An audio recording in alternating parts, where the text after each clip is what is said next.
Good morning.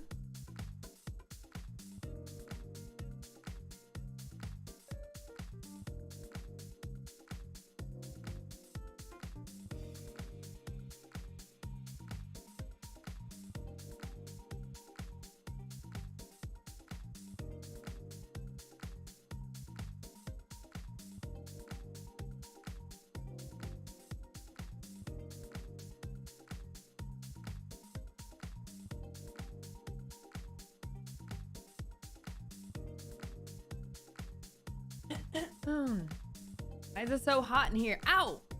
Shocked myself.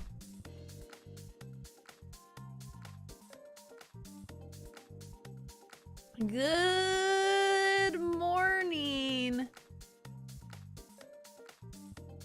Lily's in the bin. How we doing today? Happy Friday, everybody. The weekend is here.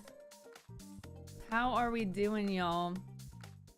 Hello, hello, hello. What is up, everybody? How you doing? How you doing?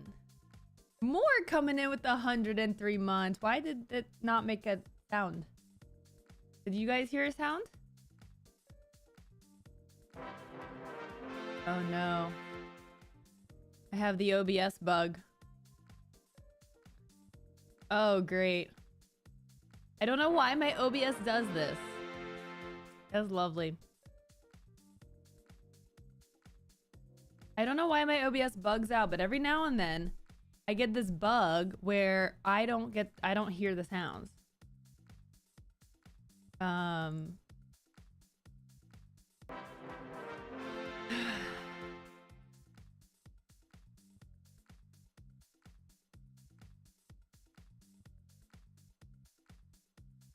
Trying to figure out how to fix it.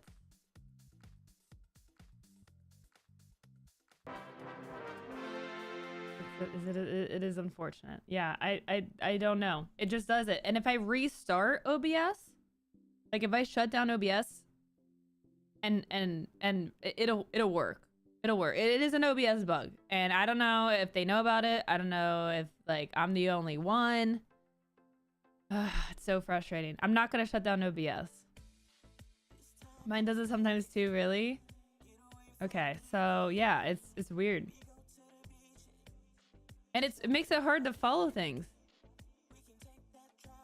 I like how when I have the instrumental setting on and it's not instrumental. Like I wish I could just say like flag, hello. Not instrumental. I put it on my dislike list because it's the only thing I could do. Oh yes, please. Loco. Hello. What's up, Alexander? How you doing?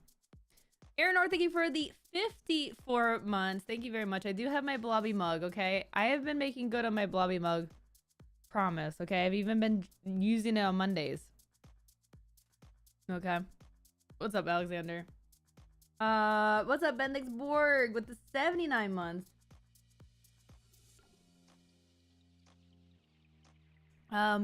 Sixth classer with the 13 months. Morg with the 103 months. Thank you guys so much for the support. I appreciate it. If an alert pops on the screen and I miss it, just I guess tell me, because I'm not having alert sounds today. It do be like that. I mean, it wouldn't be a well, I was gonna say Monday, but it's not Monday. It wouldn't be a Friday. It has been like today is officially tech no work day because I had a chaotic morning where my ticket, my flight ticket disappeared. Like my reservation for my flight, like just kapoofed. It just was like, I looked it up and it was fine. 10 minutes later, I look it up again. Gone. I'm like, hello? So anyways, been dealing with that all morning and just been running around the house literally to get ready today. Just one of those days. I hate when things poof. Like, I hate that. Like, why is it gotta be like that? No, just kablooey. Did you get it fixed? No. Sort of. It's patched together with duct tape. Hey, Menagerie, thank you for the 52 months. Oh my gosh, just over halfway to 100 Mena. Amazing. Thank you for the continued support. Hope you're doing well this morning. I got my hotel and flights for TwitchCon already. Bookerino. Nice. 6-classer. That's exciting. That is exciting. I would love to go to TwitchCon EU, but it's probably not going to happen this year. Not going to happen. One year. I gotta, you know, it's going to be a thing when we go because Christy's never been to Europe. Like, Christy's never been to that side of the pond. So, yeah, that's gonna be cool. But yeah, I don't think it's gonna happen this year. TwitchCon NA, hopefully. Hey, Braden with the 87 months. Thank you, Braden. Thank you for that tier 3 sub and the kind words. Thank you. My hair, I'm glad because I barely did anything to it. I'm trying to wear my hair more curly this year, as y'all can tell. I've been wearing my hair curly for the better part of, like, you know, the last 2 months, I would say. I have not straightened my hair since, I don't know, maybe before Thanksgiving. It's been a while. Just trying to embrace the curly hair for what it is, you know? I went to the first one and then the Notre Dame burned down. Okay, Enla, you're not allowed. You're not allowed to go. Okay? You're jinxing it. When are we dyeing the hair bright pink? No plans to dye my hair. Currently, no plans. Enla, how's Star Trek Fleet Command going for you? How's SFA doing? How are things over there? I went from a level like 32 to now I'm 36 in like 2 months because, like, I'm realizing, like, you don't need to really, like, do everything at every level. Like, in fact, I highly recommend getting to at least 35 because you unlock the Bajoran faction. You unlock like 3 or 4 specialty ships. Like, there's a lot of grinds that it's actually inefficient to, like, camp at certain levels now that I'm realizing it. But a community goal can fix that. If it could dye my hair, I'm working on amalgam. Nice. But yeah, I mean, that's like you'll just have like more things open up. The prizing for like the battle passes and stuff gets like a lot better, so like it's easier. It's actually easier. Like the way that they're working on, like, you know, they're trying to get people to 40s, 50s, 60s, right? So as they do that, they make lower levels easier. So like the 30s are a lot easier than they used to be. So anyways, just some food for thought. I think like getting to at least like 34, and if you haven't gotten a 32 ship, honestly, Tryon like a few months ago was like, you should just jump to 34 and skip the 32 ship, and I was like, oh, no, I can't, no. And now I'm like, oh, I guess I could have. It would have been fine. So the purple was so cool. It was cool, but it was like not me. I had like a little dysphoria. Like when I looked at pictures of me with purple hair, I was like, that's not me. Or like it looks photoshopped. Like it looked like someone, like it never really felt right on me.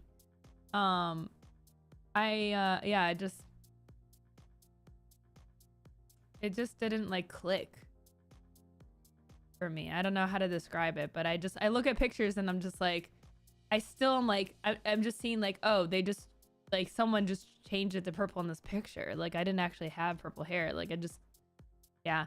And it's also like a lot of maintenance. It's a lot of maintenance. And I don't know if you guys can tell, but I'm a low maintenance person. So adding things to like, you like, you know, the upkeep of maintaining the dye and being careful about things and doing certain to me, like even just straightening my hair is enough maintenance. You know what I mean? The purple hair was a lie. It was your imagination.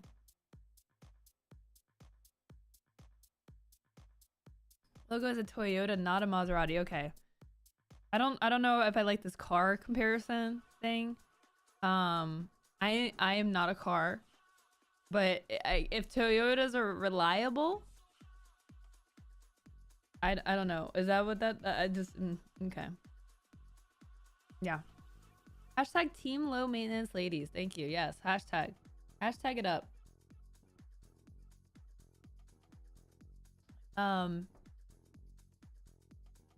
Yeah, no, I don't. I have added like some routines to take care of my face and like moisturize my body, and like that is to me like that's a huge improvement. That's a level up right there. Okay. It is such a guy thing to go right to cars for comparing things. But Toyotas are low maintenance and Maserati sometimes stars. Toyota and Honda make the most reliable cars. Okay. Hi, Laura. How you doing today? It's interesting that like on I don't know if we'll see this if one of the mods can type in the YouTube chat. I don't know if so it actually doesn't keep the. It's interesting. It doesn't keep the badges. I wonder if I can change the settings to add chat badges.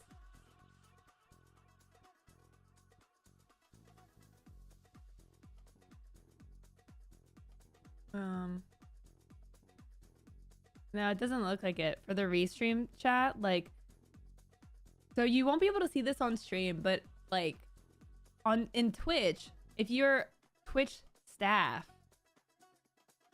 then you get the wrench, right? And it's tilted to the right, like towards the username, right? And it's on the left side of the username. On YouTube, I guess, let me see. Can I pull this up and be fine? Yeah, this should be fine.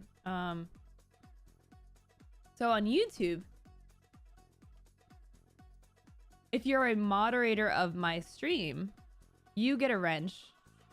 It's on the right side of the name, and it's tilted to the left, right? Towards the name again.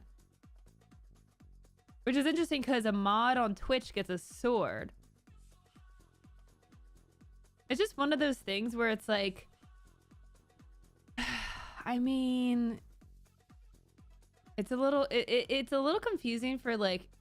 if you want Twitch streamers and Twitch viewers to adapt to YouTube Live,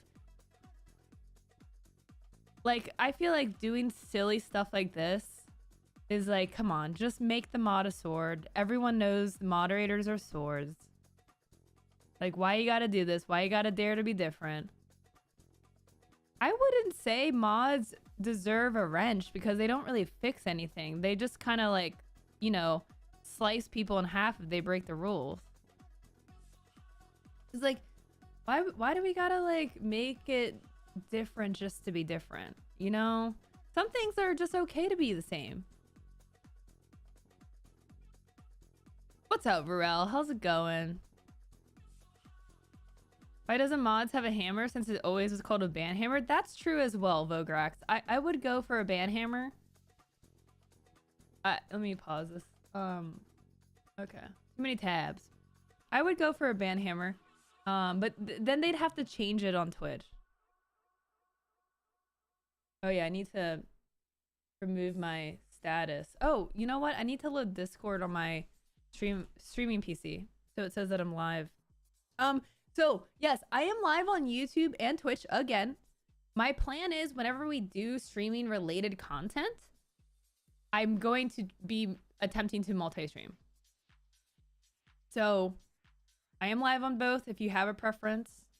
Not that I'm sending you away from my Twitch. I'm not breaking the rules. I'm just letting you know that you have options available to you.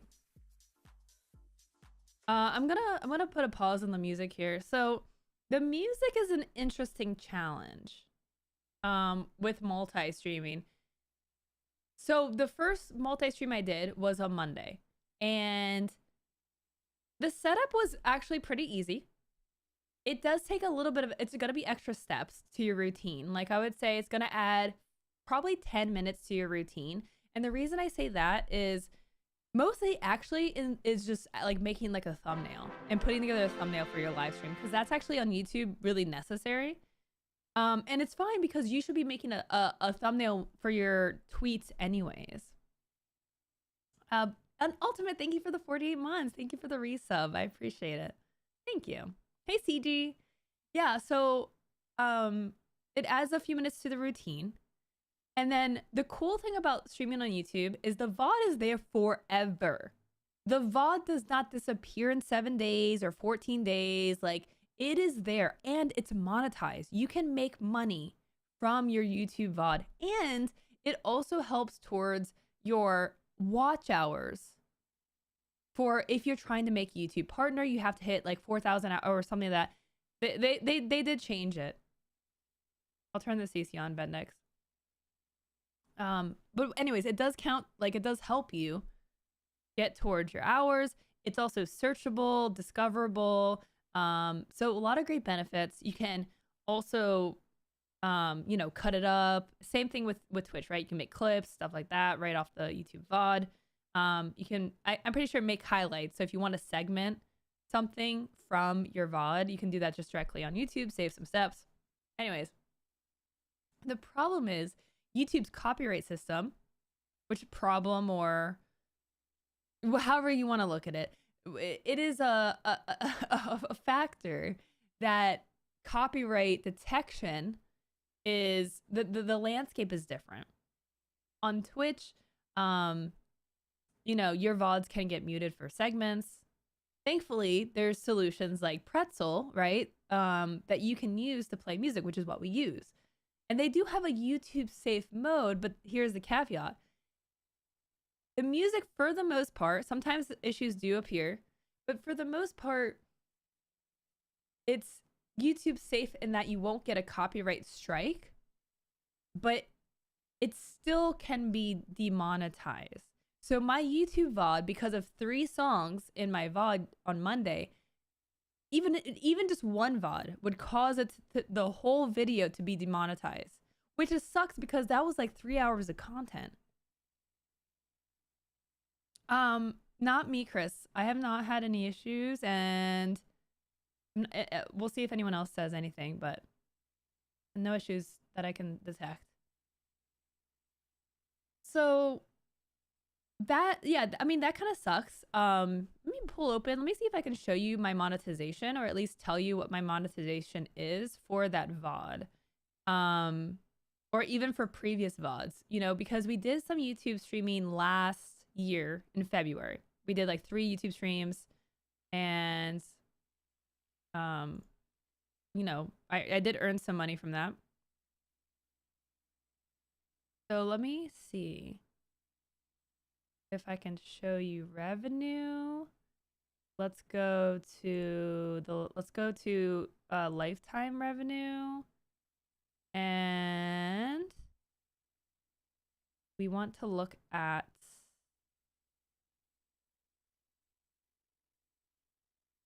I want to look at live. Let's see if I can parse this down. Live stream. There's YouTube has a lot of stats, so it's kind of overwhelming. Okay, so I want to look at just as YouTube Premium, because, you know, when you're monetized while you're streaming, you can get people subscribed to you, right? But it's called memberships and joining, so people join your membership. So same thing as a Twitch sub, right? You get revenue from that. They have like super chat, which is like tipping. They have super stickers, which is also tipping. And then you earn money from ads. So let's see. I'll just pull up the 2023 here.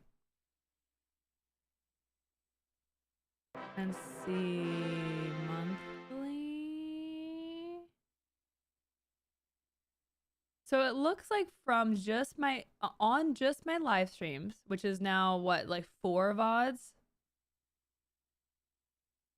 I have earned about $8 from ads on VODs that, like, the month of February when I did my live stream, I earned about $7.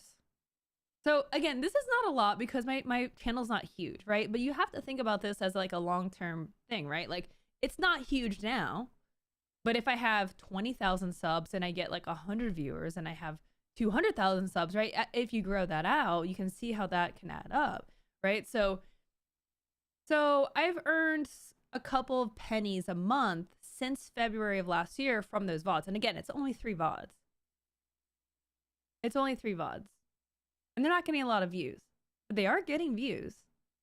So I'm continuing to earn money over time from a live stream. Now imagine if Twitch had that, right? You could go watch someone's VOD and $8 could become a lot with insider trading. Oh, great idea. Kage, thank you for the 102 months. Thank you so much. What does drops farming and banning mean? We're going to talk about that today. I'm gonna because it was very confusing. It was very confusing how they relayed that information about the drops banning. And so we're gonna talk about that and what that means. $8, how many views does that really equal? I will try my best to see it views. Let me see. Views. That is from 1,900 views. Again, not a lot. Not 1,900 views, not a lot of views. My Twitch VODs. Let's go to my Twitch VODs. Twitch.tv/loco. I guess I should go to /loco/video. Videos. Okay, so if we go to my videos here. Oh, is this playing? Pause it. No.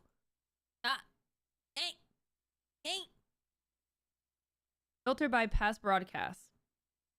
My videos get 2,000 views, 2,000 views.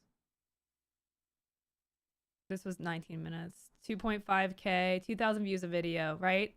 And my YouTube got 2,000 views in a year for 3 videos total. So not a lot.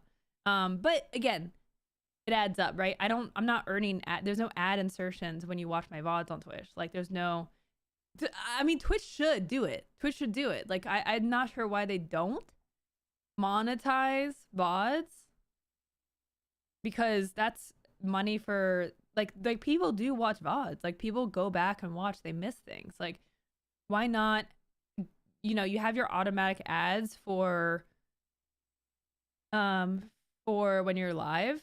Like, they could just, whenever you do an insertion, like, mark that in the VOD and replay the ad there, or they could, they're developing automatic ad insertion points for a live stream. They could, carry that into the videos. It may not be a lot of revenue, like, it's not the main focus of Twitch, but if you're gonna have VODs exist, Twitch could make some money, and you could make some money. Keep having Dan on. Get the info. Loonies make millions. So about $4 per 1,000 views. Yeah, I mean, again, it's very small sample size. Very, very small sample size. No, Zero Places, you did not miss the conversation. We just started streaming. So right now we're talking about multi-streaming to YouTube and, like, what the experience has been so far. So going back to Monday's stream, I can't have that monetized because of 3 songs that are inconsequential to the content. Like, they don't really add anything. It's nice to have some background noise.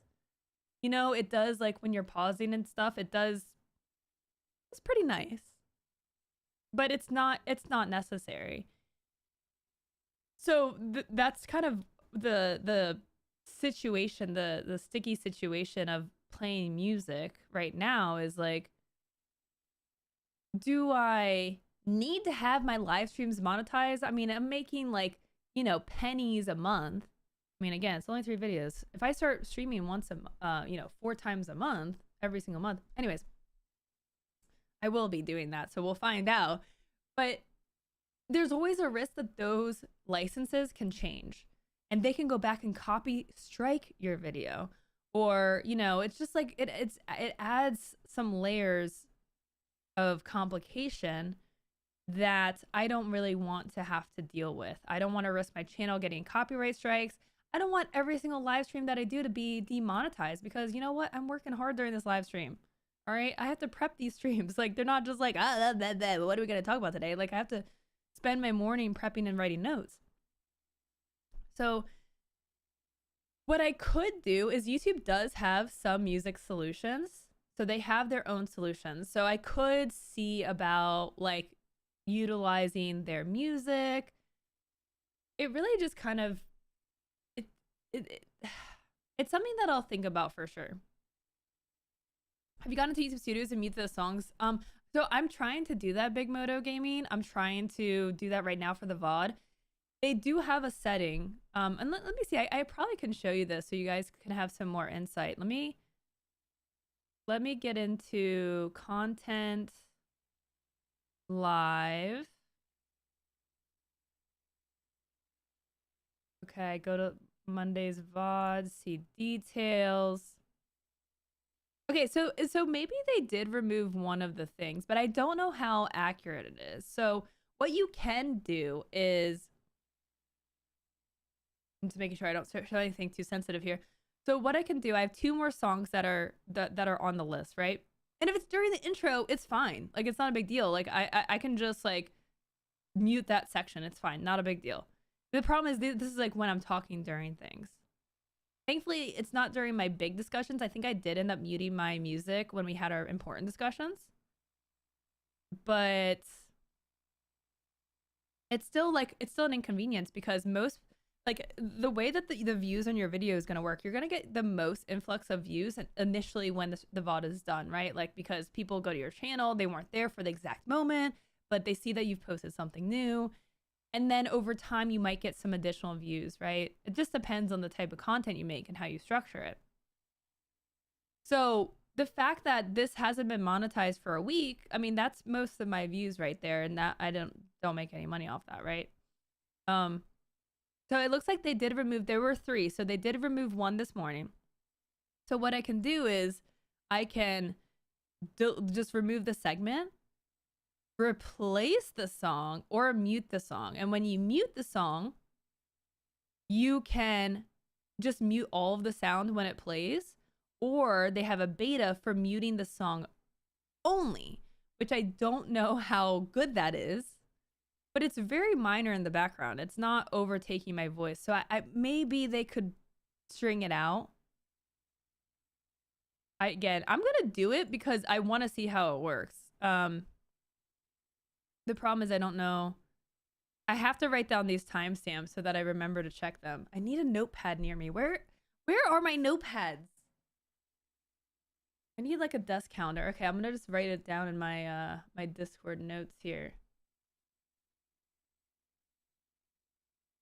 YouTube live stream VOD. So it's 1804 to 1839, and then 58:17 to 1 hour 52 seconds. So once and the thing is, I can only do 1 at a time too, which is kind of annoying. Mute song. Mute the song only. Mute. And then I won't be able to do anything until they do that. So I'll do it for these 2 now that I have the times written down, and see like how it turns out. And y'all can check it too. So both should be done by later today, provided I don't forget to do the last one. We'll see how it works. But I'm not going to do that for every single VOD. And like, considering if I play music for 3 hours, it's not going to be 3 songs. It's going to be like 15, 20 songs, maybe more, that have this issue. That's going to take days. It's just way too much time. Way too much time. I have 17 notebooks on my desk / around it. So last year I had a desk calendar, and that's where I did a lot of my to-dos and my notes on the fly. But I don't have one this year. I gotta get one. But I need, yeah, I need a scratch pad, you know, because sometimes you just gotta write stuff down. I mean, I do use Notion, Google Drive, Google Calendar, Discord. I have notes on my phone. I have 5 different Trello boards, as y'all can saw from my tabs. I have 2 open right now just to do my stream. It's a lot. It's a lot of things. Hey, Rigor and Vice. How's it going? How you doing? How's your morning? So, I will continue to talk about my experiences with multi-streaming.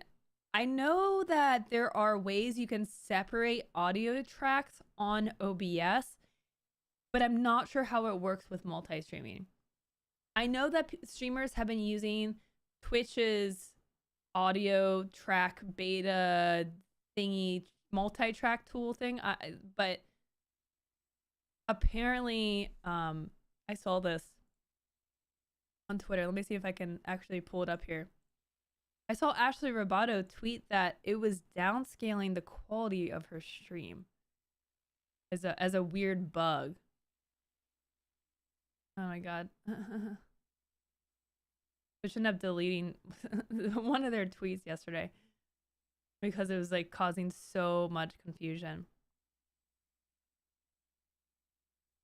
Let's see. I don't reply a lot, so it's not that far down.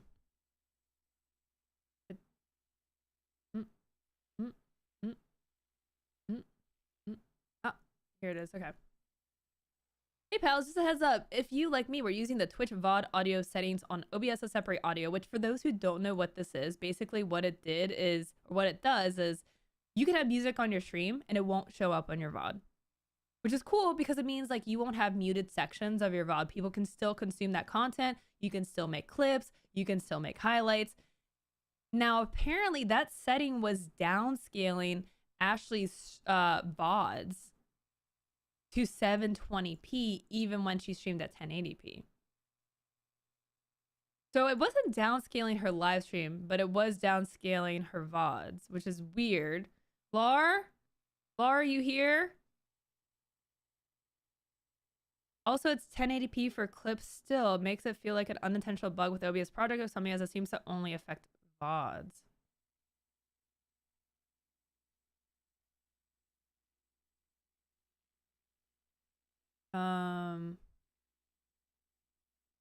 Also, downloading them was also 720. I did my research too and had 2 horrible quality YouTube videos. Lord, can you forward this to the appropriate team? Where's Mr. Hex? I need an engineer. That's crappy, yeah. I'm trying to think of the repercussions. Like, we do use our Twitch VODs for making highlights and stuff. Like some streamers, when they stream, they actually are recording locally a copy. I literally cannot do that. If I, like my computer can barely handle streaming once. I'm using Restream to do my multi-streaming. I'm not multi-streaming on my computer. I need upgrades this year. We might have to set some goals this year, chat. I need to confer with my resident techie OSG and get some confirmation from the tech community on what changes I should make, but that might be something I have to do this year to crisp up my stream and my videos. Goal? Did I hear goal? My PC probably couldn't do both at the same time, yeah. I'm gonna need a contract and 1,000 euros up front to even listen to your question. Okay, well, I'll just ask OSG then. Paging OSG. Yeah, he did. I think he worked on a spreadsheet for making changes, but your loss. Oh, darn. What am I gonna do? If only there were other nerds in chat to help me. I mean, local stream recordings may require a separate streaming PC. I mean, I do have a separate streaming PC. You talking about a third PC? 3 PC setup? I'm pretty sure Gassy Mexican might. I know that there's some YouTubers that have like a 3 PC setup because they have one just for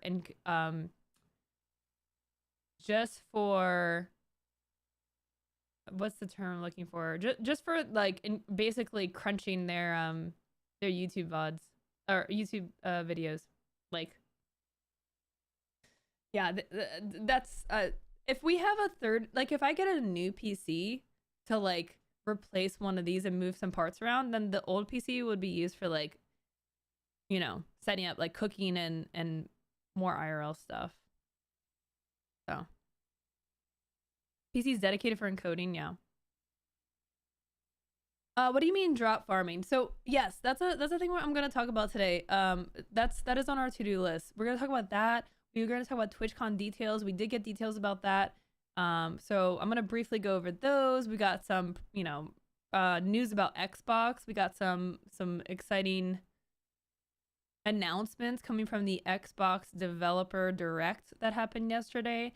And a big thing I'm going to talk about today is some growth strategies for 2024. Specifically on Twitch, like how to grow on Twitch. And I'm going to talk about Twitch's strategies and what they're doing and what you can take away from that to apply to your streams and your strategies, because it makes sense to align their vision with yours if you're looking to grow. And I do think that Twitch is on the right track when it comes to figuring out how to help streamers. I think they actually, for the first time, I actually think Twitch is understanding the space. The first time in like, I don't know, 8 years maybe. Twitch just grew and like evolved too fast for the way that they made their hiring decisions. Are you advising streamers to prepare for a post-Twitch world? In a way, I guess yes, but not because I think Twitch is gonna go away. Just because in order to grow on Twitch, you have to do those things anyways. You have to post on and grow on other platforms. It's really necessary, and Twitch even has acknowledged that it's necessary, and they're helping you do that. So indirectly, I guess yes, if Twitch were to go down, like building a YouTube channel makes sense for so many ways. You have a 70-30 cut, more monetization options, bigger discoverability, evergreen content opportunities, other additional revenue streams. It will help you grow your Twitch stream. And if Twitch were to be around but just not be effective at helping you grow, or not viable in the same way, because I don't think Twitch is as viable as it used to be. And the way to grow on Twitch back then, like 10 years ago, is totally different than today. And people are still stuck on the mindset that if you just stream enough, if you just grind hard, if you just stream every minute that you can, you're gonna make it. And it's just not true. And it's a waste of time, really, is what it is. If you are looking for growth, streaming all the time is a waste of time. It is definitely backwards, right? To say, oh, you got to stream less in order to grow on Twitch. Like, there was a Booker. Chrissy just got home from her post-op, so Booker's like, human is here. I must say hi. His little nub tail's wagging. What you doing? Oh, there it goes. There goes your nubby tail. There goes your wiggle butt. There goes your little wiggle butt. The Booker has awoken. Hi, Booker. I already have said hi to you. Here. Go say hi to Christy. Why are you being so shy? Booker, come here, boy. You need to go outside for poopies. Come on, let's go outside. Yeah, you need to go outside and make poops. He's being a little shy dog. Okay, so here's the plan for today. Let's get set up for our break. We're going to run some ads, and then we're going to jump into our content. I'm going to do a going live tweet, get that all prepared. And then we're going to do a warm up. We got a couple of, like I said, talking about the developer direct, a couple of little warm up things. and then we will get into our main focuses of today, which is TwitchCon, Twitch drops, and how to grow on Twitch. The plans for 2024, what you should be thinking about in order to grow on Twitch. So without further ado, let's take our break now. And then when we come back, we will get into everything. So I'm gonna put on some words on the stream. If you're watching on YouTube, unfortunately, you can't participate in words on stream. I don't have a good multi-stream game yet. I haven't figured out what I should do for both streams. So unfortunately, YouTube gets the short end of the stick. But you know, you can jump over to the Twitch stream if you want to participate. Otherwise, you know, if you do type in chat, you can help give the Twitch chat ideas on what to enter into the game. All right, give me a few minutes. I'll be right back, and then we're gonna get into everything.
Alrighties. I'm back in action, y'all. So I'm posting a going live tweet now. And I didn't include my YouTube link. Share.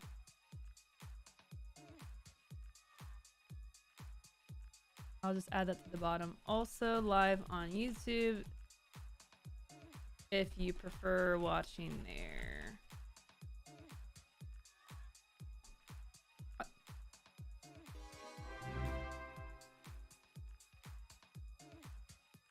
Praxis with the $6.90. Give Booker a belly rub from me. Sorry, I can't hear the alert, so I'm like talking over it. Give Booker a belly rub from me. Aw, thanks, Praxis. I will right now.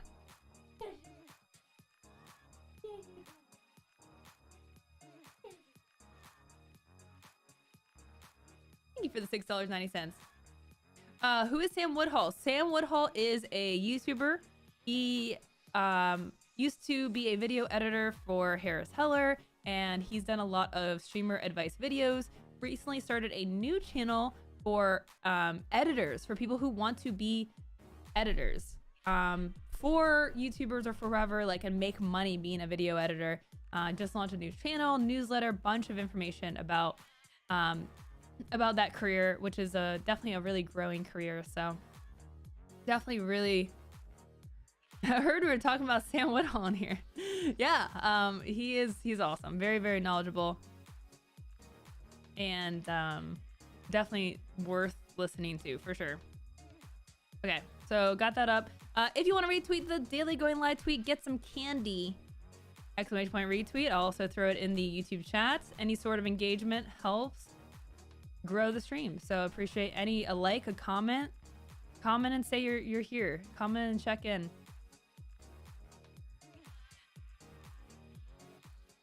All right, so let's get into our first bit of news for the day. We've got some big reveals coming out of the Xbox Developer Directs here, including an Indiana Jones game. That's exciting. Indiana Jones and the Great Circle, which I don't know, what is the Great Circle like referring to? Because the name itself is not that, you know, the Great Circle. This just sounds kind of simplistic as a name. The Temple of Doom. It's called the Temple of Doom. I want to play Raiders of the Lost Ark. The Great Circle? He says it in Latin and then translates it to the Great Circle. It's referring to the equator. Ah. Yeah, it just doesn't have the oomph like, you know, the movie titles have. I love the cover art. Like, I mean, don't get me wrong. Like, I'm maybe knocking the title a little bit. But I did watch a bit of the trailer. I'm not gonna play it here because, again, YouTube copyright things, but it does seem very true to Indiana Jones. Like, this, just the cover art already, like, it's amazing. I'm very excited. So apparently Troy Baker is actually the voice of Indiana Jones. And I think he did a pretty good job. I mean, he's very, very talented, so. The Gray Circle. It's about the loading circle when you see a video buffers. It feels more like Indiana Jones than most other attempted spin-offs. Yes, I'm including Shia LaBeouf. Yeah. I mean, do we even have we ever had an Indiana Jones game? If we have, it's been forever in the day, because, yeah. Hey, Napo Ellis is on the YouTube. How's it going, Napo Ellis?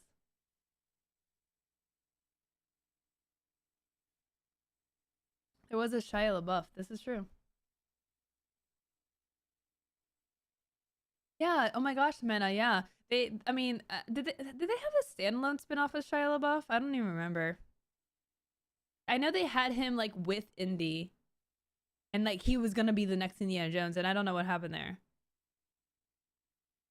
Which I don't think I would have been mad at, but also I'm kind of glad that they didn't like overdo Indiana Jones. Like I don't know, like Harrison Ford is so hard to replace. Like, and you don't want like to start getting like watered down content either. I don't think we've had an Indiana Jones game. We have? There's a classic LucasArts adventure game that's all indie, really? I'm glad Indiana Jones has Harrison Ford's likeness. Yeah, I mean, that really depends on, like, you know, licensing, really. So, he's probably making some muns off this. Which, you know, I mean, it looks pretty solid. Highly recommend giving that look. Did we get a release date? Sometime in 2024. It's gonna be coming to Windows PC and Xbox Series X, and it will be day one on the Game Pass. Oh, you know what? I want to go here, and I don't know. I feel like I'm experimenting. I had some shower thoughts yesterday, and I was experimenting with my overlay, and I want to see how often I can react and do my articles like in this scene versus this, just because I feel like there's just, anyways, yes, I'm just kind of testing something. So my train of thought. Obsidian shows off its new RPG called Avowed. I'm just gonna bounce through here and see a little bit of it. We'll see if this gets copyrighted. On your own time, you should watch the whole trailer. I know. Pillars of Eternity and the Outer Worlds studio Obsidian Entertainment showed off gameplay from its new first-person fantasy action role-playing game Avowed, illustrating how players will use a variety of melee weapons, firearms, and magic spells in their adventures through the living lands. Obsidian talked up Avowed's combat, promising not just hacking and slashing, but real-time tactical decisions regarding how to battle enemies. D. Lewis, you haven't missed the drops farming yet. No. This is we have a few warm-up articles, and then we have like we only have like one other warm-up thing actually. I didn't have a lot of time to gather news this morning, so very straightforward stream. So Avowed is going to be releasing fall 2024, Windows PC, Xbox Series X, and day one Game Pass. Surprise, surprise. Hey, we got a release date for Senua's Saga. Let's go. Hellblade 2 is going to be coming out May 21st. That is so soon. It's not going to wait, you know, till the end of the year. It is coming out May 21st and will be on day one Game Pass. That is so freaking exciting, y'all. Whew. I'm pumped. I am pumped. Are y'all excited for Hellblade? If you haven't played the first one, it's an incredible game. I don't know if y'all have even seen the hype or if you've been living under a rock. If you have not played Hellblade, you gotta play Hellblade. Now, it's not gonna be for everyone. It is a little creepy. Like, it is... If it wasn't such a good narrative, then I probably would have stopped playing. Because it is creepy. It is a little spooky, okay? But I think it's worth... If I can get through it, you can get through it, okay? It is very, very good. A very emotional game. Like, just one of those games that makes you really feel something. And also, if you haven't, they have a little documentary in the game. Like, watch it after you play the game, and you're just gonna appreciate the game so much more. There's a lot of commentary about psychology and mental health and trauma, and so just really just a beautiful, thoughtful game. Also, I am very excited, and I, you know what, I have been fine with them taking their time on Hellblade 2. Like, I know we've been really excited and anticipating this game for years. But you know what? I want them to get it right. I don't want them to rush. I don't want them to, like, you know, try to rush a deadline. Like, the game is just... I'm hoping because, you know, the first game came pre Microsoft acquisition. And so this is the first game under Microsoft. And I hope that we see that like the studio has gone to really do what they do best and not have to rush and you know, maybe even take things to the next level because they have more resources with Xbox to do so. Yes, I do believe the first game is in VR. Yes. If you really want the immersion, because they do a lot of like auditory. It's honestly a little bit of an ASMR game. Maybe Chrissy should play it on her stream for ASMR. Yeah, there's some ASMR vibes. Hey Strike, how's it going? Thanks for being here. Right, Reese Cups is so, it's beautiful. I'm excited for the next one. I'm gonna have to make sure I actually play the game and not be excited about it and then don't play it like many games that I've left behind. Bye, Chris. Have a great day. Also, just as a heads up on my schedule, I will not be here next week, okay? No streams next week. After that, I will be back for the foreseeable future. All right, what is this? Aura History Untold Historical Grand Strategy. Ooh. Oxide Games looks to set its historical grand strategy game, Aura History Untold, apart from the civilizations of the world with a few notable tweaks. A procedurally generated Earth, a crafting system that plays out on a national scale. What? I'm curious. And unique leaders that run the gamut of military tactics, thought pioneers, and scientific prodigies that will guide nations to prestige. Power World when? I literally don't have time. I don't have time to play the games right now, y'all. Power World stream when? Oh my god. Napo on both streams asking about Power World. Guys, she's not gonna play the game. I'm Snow, please. Okay? Gamer vibes all the time, not having time for any of them. I know. I miss Loco2525. She was a gamer. I know. I have to like work, and I've decided instead of like playing games full time that I'm gonna actually like do real work. And so I have to like make YouTube content and write articles and try to build my business and ugh. I know. Sometimes I still hear her voice. Loco games. We'll find times for Loco games, you know, now and then. As we usually do. We've been streaming on Loco games like at least once a month, I feel. So, I think once like, you know, post I don't know, maybe post this trip that I have, I'll have more time once I catch up on life a little bit. Also, for anyone that got a holiday Christmas Polaroid, those are going out today. 2 days a day. No sick germs on it, okay? Surprise look at Visions of Mana. Square Enix Mana team has made a surprise appearance for a closer look at Visions of Mana, the action role-playing game coming to PC and consoles this summer. Why is it a surprise? If it's coming this summer, shouldn't it be a thing?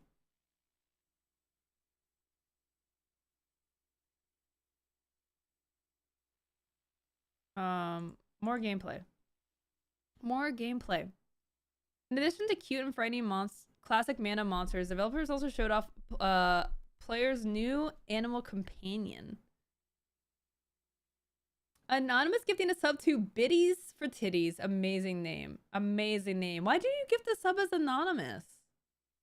Weird. I got a Polaroid? Yes. Yeah, we're gonna be sending that. Have you actually seen Power World? Yeah, I've been hearing a lot of things about Power World. I've been hearing good things. It's got some good stuff. Like a lot of people have been enjoying it. Okay, so in addition to Xbox Series X and Windows PC, Visions of Mana is coming to PlayStation 4 and PlayStation 5. So it's not going to be a Microsoft exclusive. For once. I mean, this summer. Do we have an exact date? This summer. Summer 2024. Cool. So, a couple of announcements there. I'm definitely curious about the grand strategy game. Again, I don't have time to play a grand strategy game. Like, that's pretty involved, but I still have hopes and dreams of playing that. Hellblade 2, May 21st. Very excited about that. What are y'all most excited about? Indiana Jones, I am very excited about. What is it's just sometime in 2024. So we don't have a date for Indiana Jones the Great Circle, but I mean, man, it just looks very iconic indie. Like, especially if you see like, you know, the movement and like I was just so impressed like watching through this trailer. Also, there's like whip gameplay. You like whip like haul in your enemies and look at this. Boom. Throw them off the ledge. Our World announced on Twitter they sold 1 million copies in 8 hours. Yeah, I've been hearing good things about it. Most excited about this. Thank you, Jacob, for the mooning. I love that. Love that journey. Okay. In streamer news, this is hilarious. Twitch streamer Extra Emily spent 7 hours eating water with a fork. The limits of entertainment know no bounds. Should we tell her there are straws and spoons now? 7 hours eating. See, this is when I have to go to my other scene because I want to block the timer. Here you can see 6 hours, 49 minutes. I guess this was full. Chat! I think our last final... It's our last final droplet! Exam suck, exam Thank clap, you, Daddy, finally. Ready? Peak entertainment here.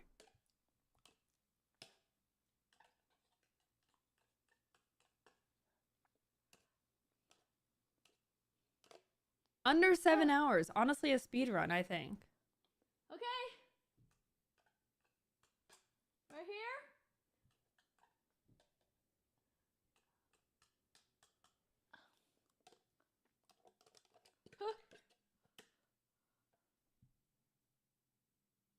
We're done!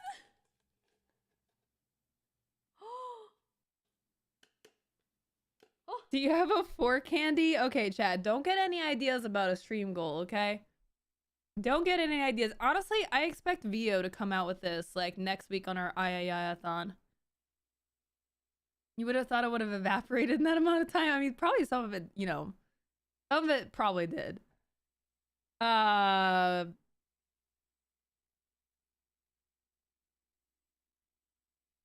Yeah, I mean, I don't know what to say about this. New meta just drops.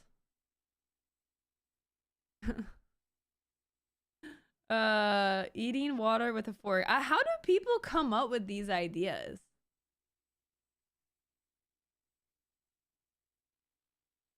How do people come up with these ideas? Does she drink water normally during this? I know, right? Like, did she have like a water bottle on the side, or did she use it to get motivated? TikTok? Is this a TikTok challenge right here, chat?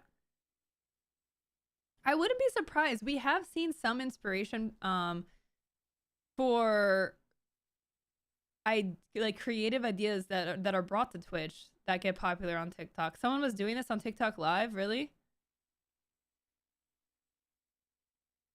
The sub goal in the corner, change fork with different objects for 10 minutes. Yeah, I don't know. Change fork to a new object for 10 minutes. I don't know what it would be. What's up, Alejo? I'm surprised the NPC streaming meta hasn't taken hold on Twitch yet. Like, it will make its way over. I mean, again, Vio has done NPC streaming. And made a killing doing it. I mean, now her stream has evolved where she's not even doing anything on the stream. She's not even there. Okay, Vio tweeted. I gotta pull up Vio's thing. I'm gonna do it on another window here. Let me pull up Vio's Twitter. Vio, who recently hit like 20, 10. What? How many? I gotta find her thing. Vio has 10,000 subs. 10,000 subs. My chat is busy getting distracted by I stole Meg from PA's jacket and went scooting. She's not even she's not even there. And people are giving her subs. That's I mean, that's not NPC streaming. That's AFK streaming. Okay? She has mastered AFK streaming.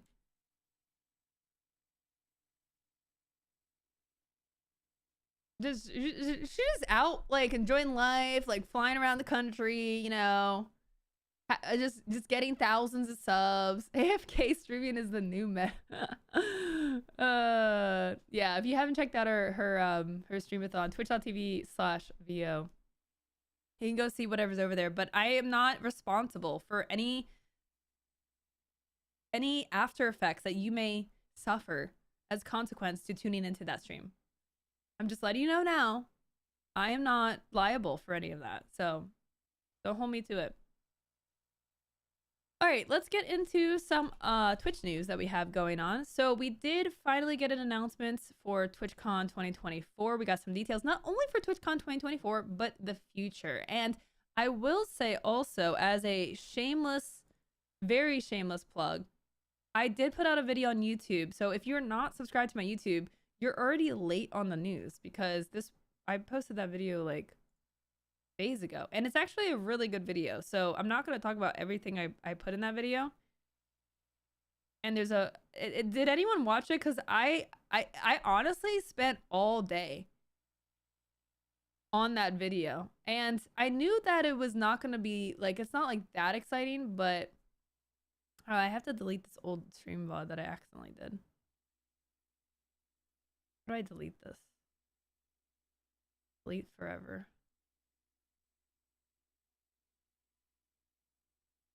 Okay. Yeah, youtube.com/loco. I worked way too hard on this video.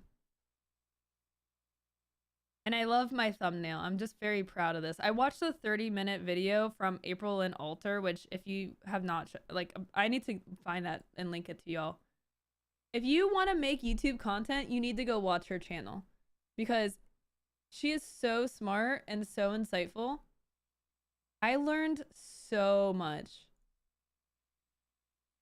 Content consumption about thumbnails. Thumbnails. This is the video for Twitch chat. Let me throw it in the YouTube chat as well. There you go. That video helped me generate this thumbnail, which I'm very proud of. So go watch this video. It's short, but also there's a comedic moment in here, which again, I'm not going to tell you the context about, but there is a great moment in here. Really good information. Anyways, go watch and go sub to my YouTube, please. I'm on the quest for 20,000 YouTube subs this year. Okay. So every sub counts. All right. TwitchCon 2024 details. We've got TwitchCon Europe, which is going to be in Rotterdam, Netherlands. Rotterdam, Netherlands. Going back to the Netherlands. Caught me off guard with that one. June 29th to the 30th, 2024. So it is a month earlier than last year. Or like, it's like 2 weeks earlier in the year.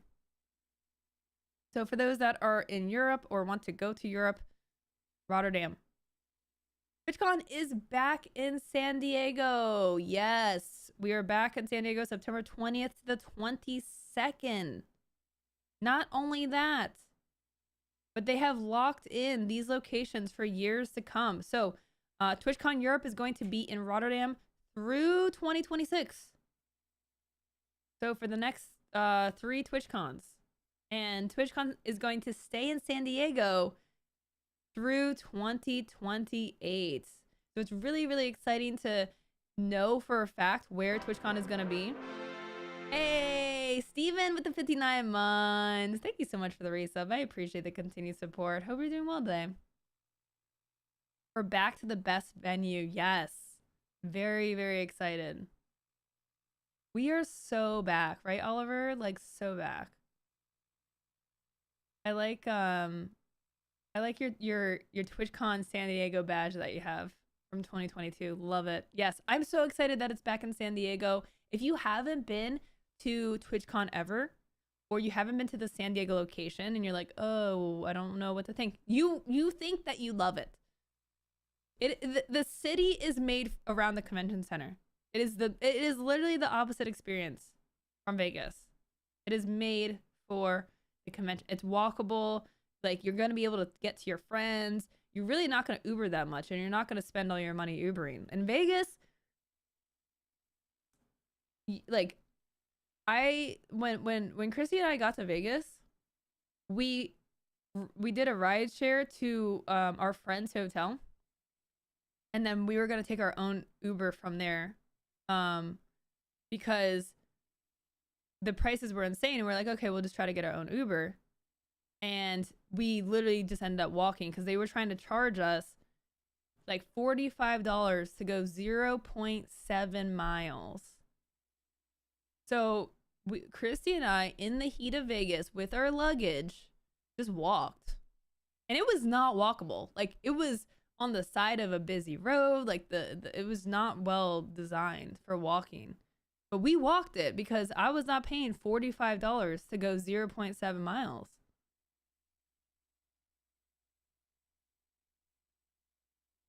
I love Vegas. Ugh. I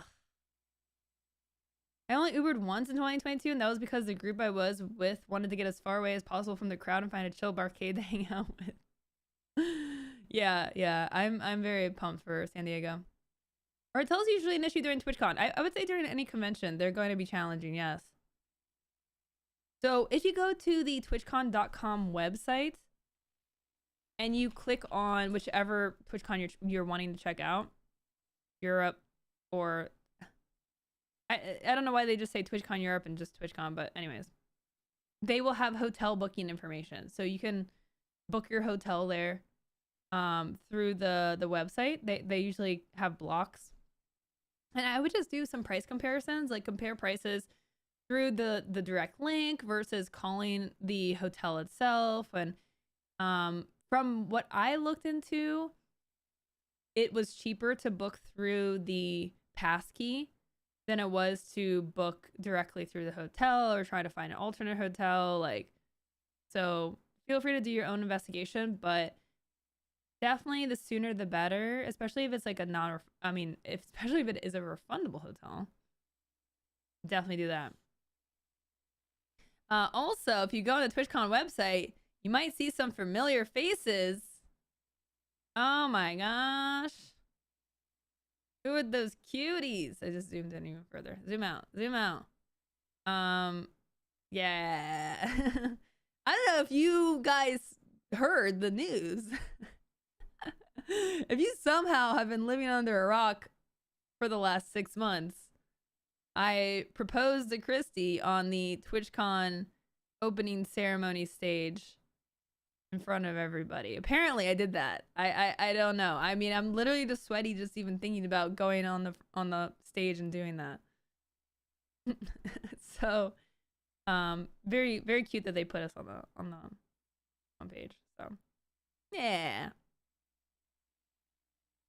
I was so pleased to see it live. I'm glad you got to see it live. Yeah, we have a video and everything, so it's all over socials and whatnot. Anyways, so good news coming out of TwitchCon. If you want to know more, like I said, go check out my YouTube video about TwitchCon, because there is a lot of, even though that video is 9 minutes and you're like, how can that video be 9 minutes long? And I'm surprised as well. But Twitch actually did a Q&A to announce TwitchCon. They did a 1-hour stream and they answered a bunch of questions like, well, since it's in September, is September affected? What about an East Coast TwitchCon? Well, how does this affect Twitch's profitability? Because, you know, we talked a lot about Twitch being unprofitable. So how are they still going to be able to do TwitchCons? So if you're concerned about any of those factors, that's in the video. Boom. Oh my god, Saucy Rossi. You're being saucy, Rossi. It was the highlighted TwitchCon. Thank you. That's the most awesome thing I've seen at a convention. Yeah, it's still I mean, it definitely still feels like a dream that happened. Like it's hard, like the perception is just so hard to wrap my brain around. It's like, wow. Like they let us do that like during the opening ceremony. Just that was us. I never thought I'd do something like that for sure. I don't know what it is about Christy. She just brings it out of me. I don't know. Something like being my soulmate or something like that, I guess. You know? The things you do. What's up, Lamaletto? Okay, really? Is this how it's gonna be, Lamaletto? You're gonna be spamming this disgusting emote? Every time, every other sentence is gonna be this ugly emote. So y'all get the blobby love emote. I have it on my calendar. Until April 15th is the last day of blobby love. Okay? And it's also gonna be the last day of this mug. Okay, of me using this mug. Because technically it's supposed to end next month, but I know that I missed out on a lot of Friday streams last year, so I'm giving y'all like an extension. Enjoy it while it lasts. Okay. I'm counting down the days at this point. Cool mug. Thank you very much. Okay, so anything else about TwitchCon that I want to say? Nothing. I don't think there's anything extra that we got out of it. And ticket sales will be for Europe. It was kind of confusing. They said ticket sales will be in February, but I think they just meant for Europe. I think NA will probably be a few months later. But I don't know. It could be like, you know what? We have our shit together this year. We're gonna actually just drop the tickets. But that'd be kind of confusing too. That's exactly what's gonna happen, Loco. Thank you so much, Lamaletto. Very much looking forward to seeing that emote every time. I also like that it's in September. Yes. I mean, it sucks because it's like during September. So last year they did the gifted sub discount at the end of the month, and that's when we did the fry and die. And I'm just realizing, like, shoot, that's usually when we do the fry and die. I mean, it's the 20th to the 22nd, so it's only one weekend. Well, let me look at the calendar. Let me look at what the month looks like. So 20 to 22nd. So the last month of September, the last month of September, the last week of September, still is possible for the discounts and for the Friday. That's just like gonna be so tough to plan. Oh, I'm just dreading like having to like. I honestly I wish it was in October. I actually do, because it gave us time to just focus solely on the fry and die, knock it out, and then switch gears and start focusing on TwitchCon. Now, thankfully this year, I don't have to plan a proposal and like be stressed about that, because that's sucked my soul like over time. I had that plan for months, and the closer it got, the more anxiety that was just like in me that I couldn't suppress. It was very tough to like plan the fry and die, have this in the back of my mind, and then after the fry and die, just days waiting, days and days and days, and like, yeah, and not being able to tell your partner is like the hardest thing, because usually when I'm stressed out, I can talk to Christy about it, and you know, she calms me down, but I couldn't talk to her about it because like it was about her, and like she thought it was just like a spotlight for me, right? She just thought, oh, you're being spotlighted. It's okay. You've done this before. Like, it's fine, you know? And if it was just a spotlight, like, maybe I would have been a little bit nervous. But yeah, obviously I wouldn't have been nearly as nervous. But yeah, I couldn't really tell her why I was like so racked up about it. TwitchCon and A is on the worst possible weekend? Wait, why is that? Why are you saying it's the worst possible weekend?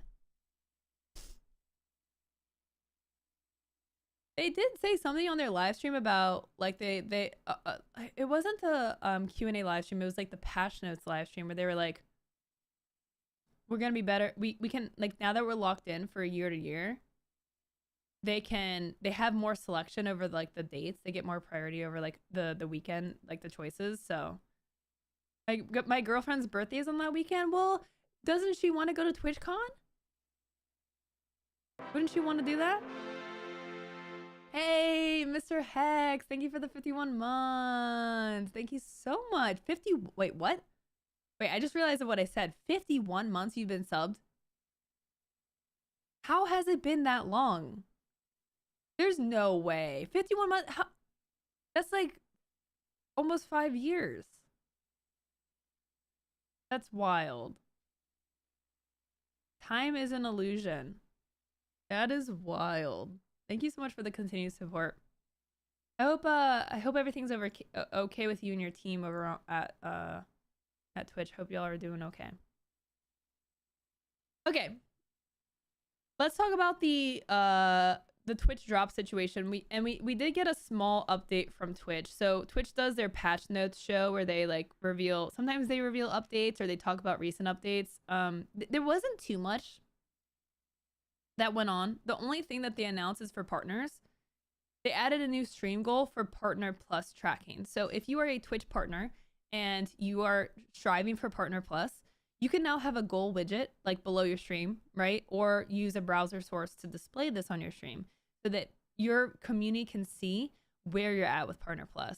This is hugely helpful because Twitch has said in the past that using Twitch's goal feature and having goals on your stream is actually proven to increase support. So if you have a follow goal or a sub goal, like, people like goals. And my stream is a classic case study of like that in action. People love goals. Okay?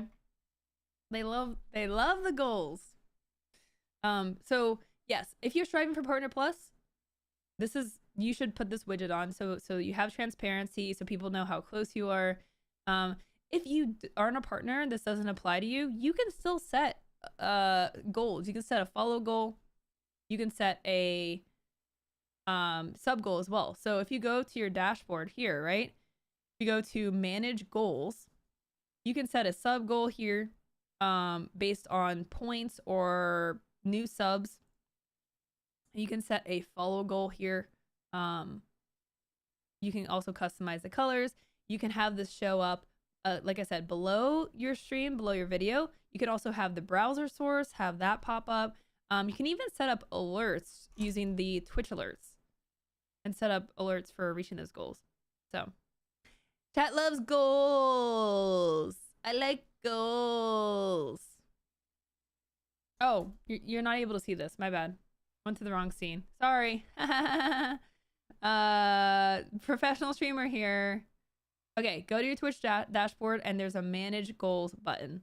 Here you can have your follow goal, subscription goal, you can end the goal, you can change the goal, you can browser, you can change the color. There's only so many things you can change, unfortunately. The default will be your brand colors. Oh no, what happened to my... No, what? No! Chat, what did you make me do? It won't let me go back. Mr. Hex, help me. Can you help and tell Daddy Twitch to fix this? It won't let me go back to here. Now it's ugly yellow. This is what I get for helping the streaming community. That's just for partners? No, this is for affiliates as well. If you are a partner, then you will get a Partner Plus goal. I'm pretty sure it would be a tab up here. Wow, ruined. What happened? I changed, I customized my progress bar and I can't go back to my brand color. It won't go back to my brand color. It won't let me, it won't do the thing. Now it's ugly. No offense. It won't workies and no workies. Help, fix. Tell somebody.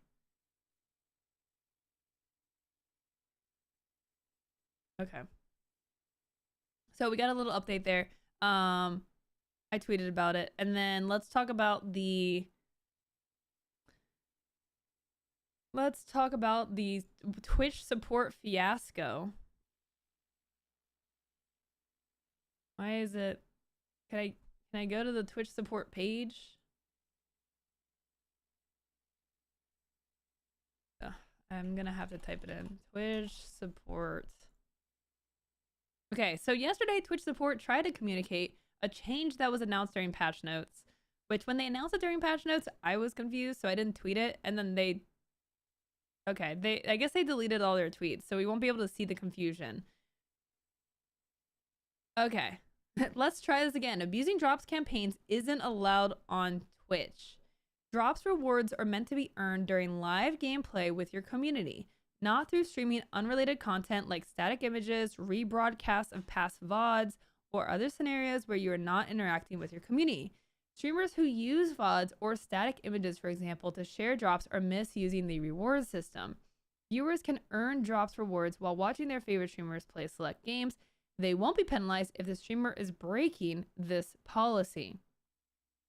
Okay, so this caused a lot of confusion with the wording last time, like before this tweet, because it was like, is the viewer getting punished? Like, who's getting punished? So essentially, there has been a lot of controversy about drops because the way drops work is you stream under a certain category. So let's say, and you can actually see what drops campaigns are going on. If you go to your dashboard, you go to viewer rewards and you go and you click on drops, you can actually find what's happening and when and see what games have drops. So if you're looking to grow, I mean, and you're willing to buy all these games because you have to own the game and play it. But you could take advantage of people being interested in acquiring drops. So as a streamer, you play Goose Goose Duck from, you know, anytime between the end of December through January 27th, you can help your community earn drops. So this is what your community will get. It tells you what you need to do. It tells you what your community needs to do to qualify. So it has all the info. So this is a really nice like page to learn more about running drops. The problem is, of course, people have abused it. Because why wouldn't they? Try to game the system. So what has happened is streamers will be live like 24/7 in a category, and they won't actually be like live on stream. They'll be doing reruns or, you know, being AFK so that viewers can get drops, and maybe they're running ads and earning money. So that's basically like, you know, it's inflated viewership, so the ad value is fraudulent.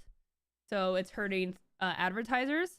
It's hurting other streamers because now the top stream in a category is not a real stream. That's a bad experience for the viewers. So it harms viewers because they're trying to go find a live streamer. They're just seeing all this crappy non-live content that's not doing anything.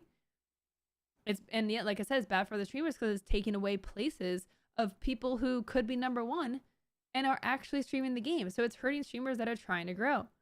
Because we all know if you're number one in a category, then you're going to get all the influx of traffic. So it affects many different aspects of Twitch. It affects Twitch and their numbers, right? I mean, it's hollow, it's fake. It's pretty much like, you know, view botting in a way.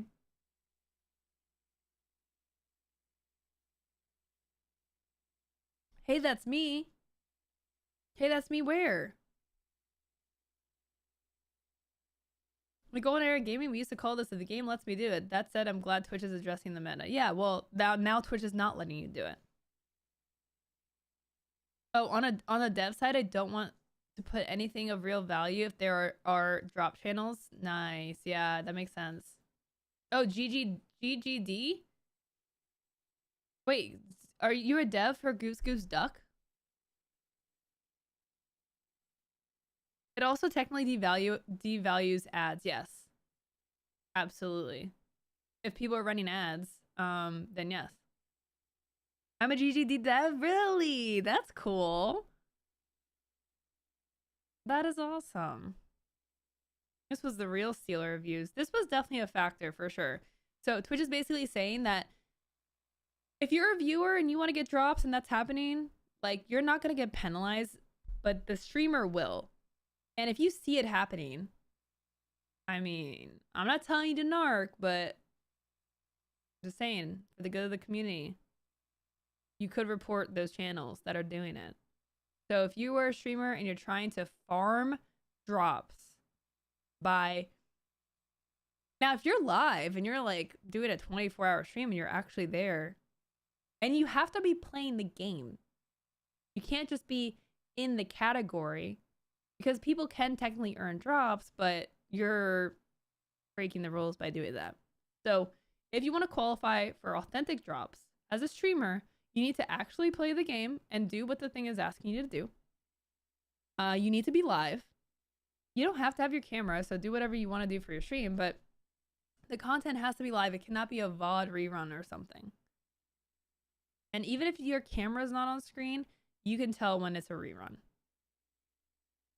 So if a channel is marked as a rerun, then viewers cannot earn drops. So that was another change, I think. But again, it wasn't clearly communicated. So if you want to run a rerun for your stream, you basically, it's a weird way to do it now, but you edit the stream info, you go down, there's a rerun button. So you have to hit this button, and you can still do reruns on Twitch. And you could still be in that category if you want. But you're not actually, people are not actually earning drops. Now, it could be misleading if, you know, you do this and you're still in the category and you say that you have drops. But again, it doesn't make sense for me to, like, as a streamer, why you would do that. Because you're lying.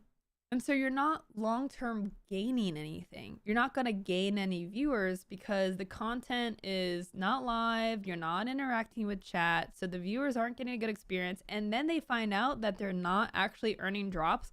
They're never going to watch you ever again. It doesn't make sense. And these really cheap ways to try to grow is just a waste of time. It's hollow. Like, this is the same level as like follow for follow or embedding your video on websites or you know, view botting. Like, it doesn't do anything because your stream still sucks. That ultimately, at the end of the day, you have to have a good quality engaging stream. So it doesn't matter how much you farm drops, how much you stream in a category that has drops. If you just don't have like an entertaining or purposeful stream, then it's not going to matter. And if you mislead people, then you're just going to piss people off, and now you're definitely not going to grow. The temporary benefits of gaming the system are never worth it. They're never worth it. Like, literally look at Fextra Life. Has Fextra Life even streamed since Twitch actually started cracking down and making changes to the embedding rules? Let's look up Fextra Life's channel. They have not streamed. Fextra Life has not streamed since October 31st. Just a few days before the new website embedding rules went live. You know why they're not live? Because this is all fake. All these numbers, 45,000 peak viewers, fake viewers, fake.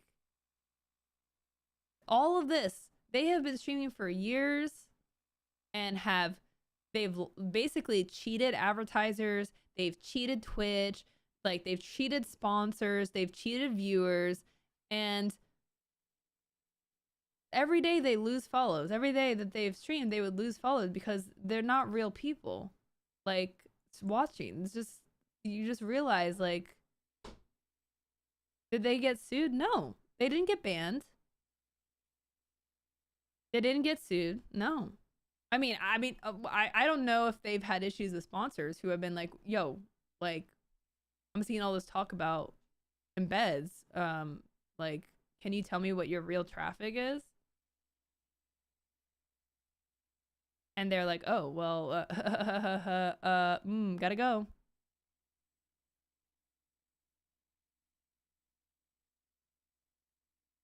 So what does this gain? What does this account gain? Yeah, this person, you know, this account, they gained temporary success and now they have nothing. They have nothing. I mean, they still have their website, so they can grow that, I guess. But it's not worth gaming the system, y'all. I know that doing it the right way is slow and not as exciting because it takes forever and it's a lot of hard work. But if you could have it ripped away from you at any second, is it really worth that type of growth? I don't understand how a person can watch a stream with no chance of viewer streamer engagement. Should Twitch now just be considered a TV show? Well, I mean, think about the top channels. The top channels on Twitch have no engagement. Do you think that Kai Sanad is like reading people's replies, or, you know, Ninja or XQC are like responding to chat? So there is room for that type of entertainment. But as a smaller creator, it's like you have to be, you need to be at some level of interactive, because that's the expectation when you're a small channel, is you are accessible as a person. Like that's the whole benefit of watching a smaller streamer, is you actually get to say something and someone's going to say something back. The big channels, like it's like a mob hive mind. And I'm not saying that in a bad way, but that's just like kind of how it is. It is like a, you know, a giant blob of emotes and reactions. And that's why people like it, because it actually changes the perception of the stream. It makes it seem like it's more entertaining. Even Loco misses chat every so often. I mean, I definitely don't get to everything. But if I were to read every single comment here, I would never be able to make a point. You have to balance the interaction at every single level. If someone says hi in chat, they usually want a hi back, and I try my best. But yeah, I don't read everything.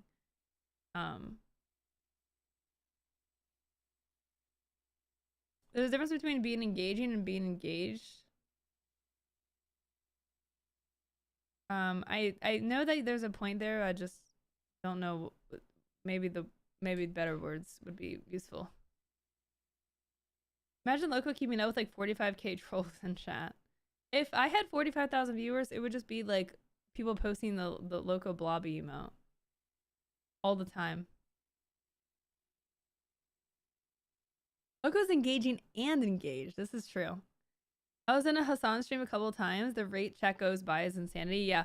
I mean, and he does read chat. Like, and he does pull comments. There is interaction. You're just not going to get a one-to-one interaction. It's just not realistic. Hey, don't expect the hay back. What's up, Jimmy? Hey, DeLorean. Did I hear Blobby stream? That being engaging on stream is more of a how you present yourself being engaged versus how you respond to chat. Yeah, okay, that makes sense. Maybe they could use a slow mode every now and then. I mean, even Code Carnage, who like basically invented interactive variety streaming, like like perfected that type of entertainment, can't respond to every single viewer anymore, and doesn't. And yeah, like, you know, people watch him because they want to see the newest game that's out, right? So that does change over time. And that's also a consideration as you grow, how things can change. For example, when I started streaming, I had a follow alert. Loco. And a Hello. lot of small streamers have follow alerts. And my alert had a sound. And it was like a Daffy Duck, like, like some, I mean, that sounded more like Waluigi, but it was like some, it was like, or something like that. And when I got rated, you know, with 100 people, the dog's being way too cute right now. It's hard to focus on I'm what a I'm saying. potato. Listen to what I'm saying and look at the dog at the same time. He's being way too cute. When I would get rated and get like, you know, 20, 30 follows, now that follow alert's not making much sense to have because it's, you know, oh wow, this is actually kind of annoying. I'm a potato. So I ended up getting rid of the sound. And eventually I got rid of the alert altogether. Oh my goodness. Praise the booger.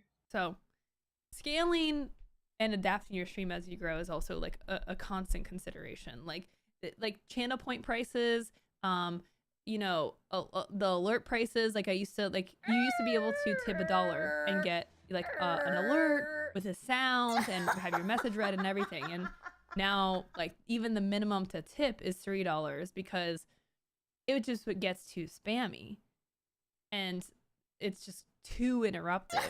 And even more so when you're trying to do like a just chatting, like you're trying to do an educational stream, you're trying to make points, you're trying to have a conversation, and then you get interrupted.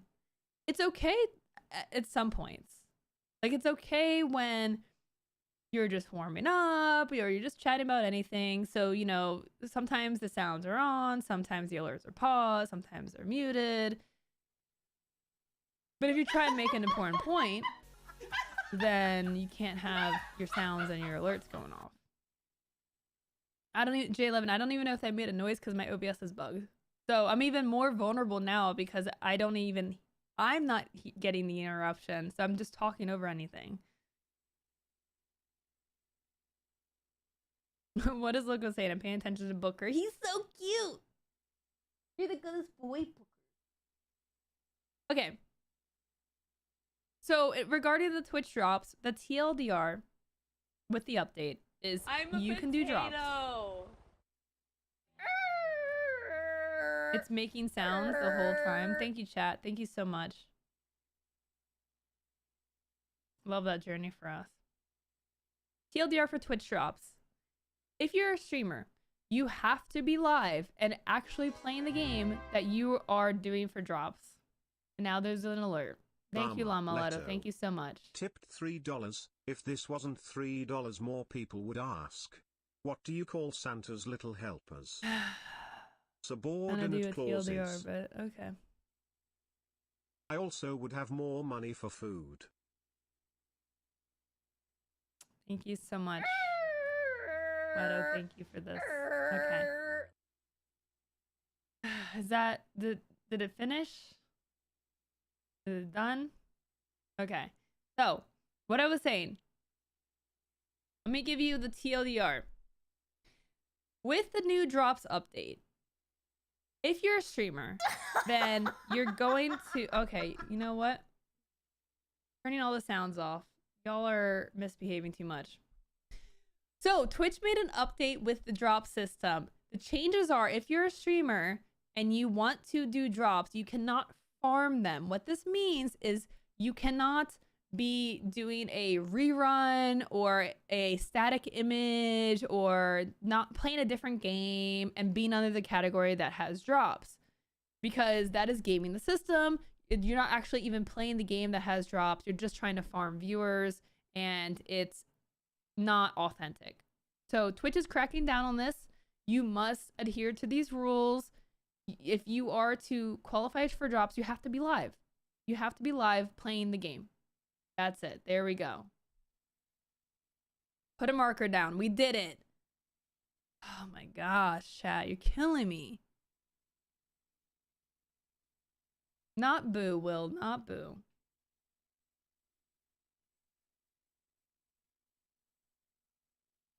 You dang trolls.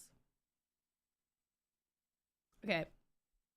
The last thing I want to get into today is talking about growth tactics for 2024.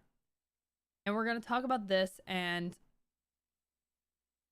like some insight into Twitch's strategy and why you should think about what they're working on because it's going to help you, right? So let me take a break and because the ads are going to run soon. So let me run the ads so you don't miss a thing. And when we come back, I'm going to give you the 3 biggest ways that you can grow in 2024 and what you should be thinking about. Okay? I'll be right back in just a few. Don't go anywhere.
Get the trolling out of your system, chat. I don't want any of it when I get back.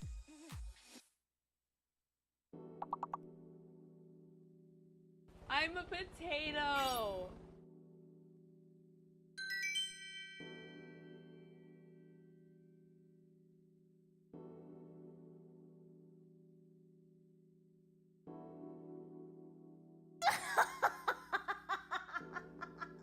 You hear me? Get your trolling out of your system, because we got one important topic to talk about. Armada Carmen, and not the. I'm assuming that there's sound alerts playing right now. I wish OBS would fix this bug. Hey Timon, good to see ya. Let's do a shout out to the YouTube viewers. If you're watching currently on YouTube and you want to say hi, feel free to say hi. Thank you for watching wherever you choose to watch. Now with even more options. Not the Armadacon garbage. Today's stream brought to you by Streamer Square, the #1 place for streamers to learn how to grow and take their stream to the next level. Go check it out to get access to courses, 30+ courses, one-on-one consulting, tons of guides, opportunities, events, and more. Everything you need to succeed. Streamersquare.com. It's my website, so go check it out right now. Only $15 a month to get access to seminars and other goody goods. Okay. It's probably gonna end up cut from the VOD. This is amazing. How to find out more? Streamersquare.com. Okay, I'm turning off the sounds. No more misbehaving. Okay? I'm gonna misbehaving you out of the stream.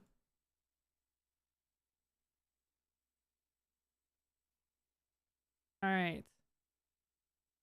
I don't click sus links. You're sus.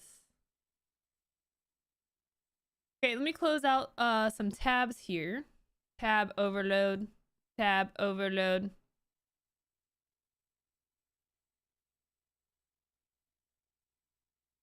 Alrighties.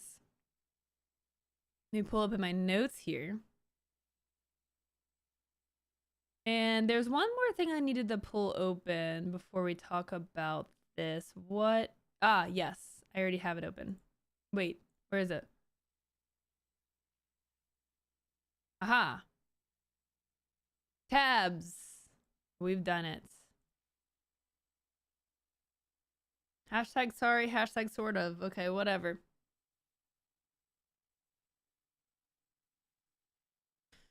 All right, so what I want to do is I want to talk about some growth strategies for streamers in 2024, especially those that are on Twitch, streaming on Twitch. Now, you can learn a lot by really looking into what Twitch is doing and saying about their platform. So Dan Clancy, the CEO of Twitch, has spoken really a lot about some growth tips and what they're working on. You can actually check out our interview that we did, and I'm going to show an excerpt from our interview. But I did interview the CEO of Twitch a few months ago and got some really, really valuable insight into, how they're thinking about growth. And I do think for the first time since I've been really focused on, talking about the industry in the last 4 years. Oh my gosh, time really flies. I think for the first time we're, I actually feel that Twitch understands the platform and the direction they need to go in. And I think even though a lot of the things that they're doing should have been happening years ago when we've been yelling about it, I'm glad to see that things are happening. And we've also talked about this a little bit in our video on, Twitch being unprofitable. And it's going to be a common theme to talk about these strategies because, streamers want to learn how to grow. So I'm here to help you accomplish that and hopefully save you a lot of time and wasted effort is really what I'm trying to help with. So I'm going to show you this clip from my interview with Dan Clancy, which again was back in October, I think, where he shines some light on how Twitch thinks about growth and how to grow. And he gives a really, really good analogy that, if you think about it, makes a lot of sense. And I'm just making sure my sounds are muted. Okay. They're muted. All right, let's listen. Most intrigued by, where I don't have the answer, but I know I've brainstormed lots of ideas. It's going further with collaboration. I think Stream Together is just the beginning tool. I think you highlighted the benefit of short form content for discovery. I've often used this kind of analogy when I talk to people lately, where I said, suppose you have two friends. So I'll start by saying, finding a streamer you like is like finding a friend. It takes time. It's not necessarily love at first sight. You spend time together, and eventually, slowly, they just become part of your life, and you realize, oh. And I often analogize this because. So already this is like a really good analogy, because even though it is a parasocial nature, it is how you grow on Twitch, because there is a level of authenticity that you just can't get elsewhere. There's no scripted YouTube video or TikTok that you can really connect with that person as a person. It does take time, and it does take a back and forth conversation. And this is why it is so important as a streamer to interact with your chat. And if you don't have anyone chatting, continue to talk and make an opportunity for people to start chatting, because the person that's coming by is nervous and they don't know your personality. They don't know anything about you, and they don't know if they say hi, if like you're going to yell at them, or you're going to ignore them, or are you going to make them feel welcome?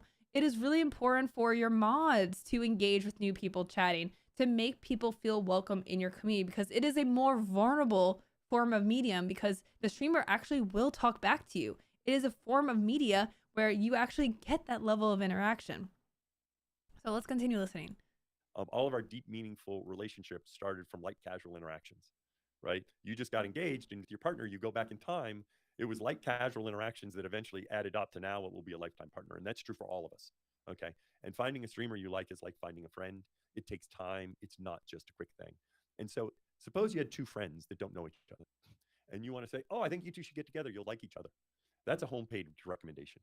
Yeah. The chance. So listen to this analogy here, because he equates real life interactions with growing on Twitch.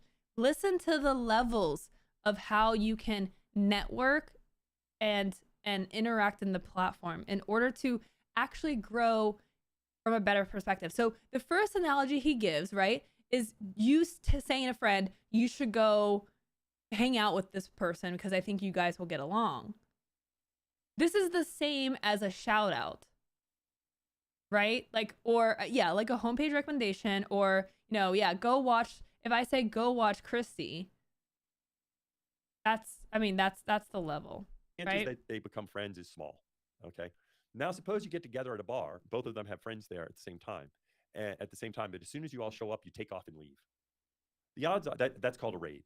Okay. And the odds are they'll eventually go hang out with their other friends, because they'll hang for a little while. Yeah. Then they'll say, well, I have some other friends here. I'm gonna go hang out with them. And that frequently happens in a raid. They watch a little bit and then they go hang out. Right? That's a pretty accurate experience. If you've ever been on a raid and you go check out someone new, there is a chance that you might get hooked onto the stream. So if you receive a raid, what is really important? A, you make them feel welcome, right? All the new people. B, you pitch yourself immediately. I see this mistake where you raid someone and the streamer is like, oh my gosh, thank you. Like, oh my gosh, how was your stream? What's up? And they don't even actually explain what they're doing. Maybe they go back to the game they're playing, and they don't take the time to pitch themselves. You have a very short window, right? Where people got thrown into your house, but a lot of them, they're hungry. They're tired. They got to go to the bathroom. They got to, get up and go to school. They, want to go watch their other favorite streamer, and they're about to leave. So you need to jump on the opportunity and explain what you do and why they should stay and stick around, especially if you have a similar community. So when someone raids you, identify what you have in common. Ideally, you're being raided by someone you know. Now, if you don't know who raided you, right, you just have to do your blanket pitch. Like, what are the things that keep people around your stream? What are you providing? What type of entertainment? What type of purpose does your stream have? who is your stream for, what kind of vibe you have, and why people should stick around.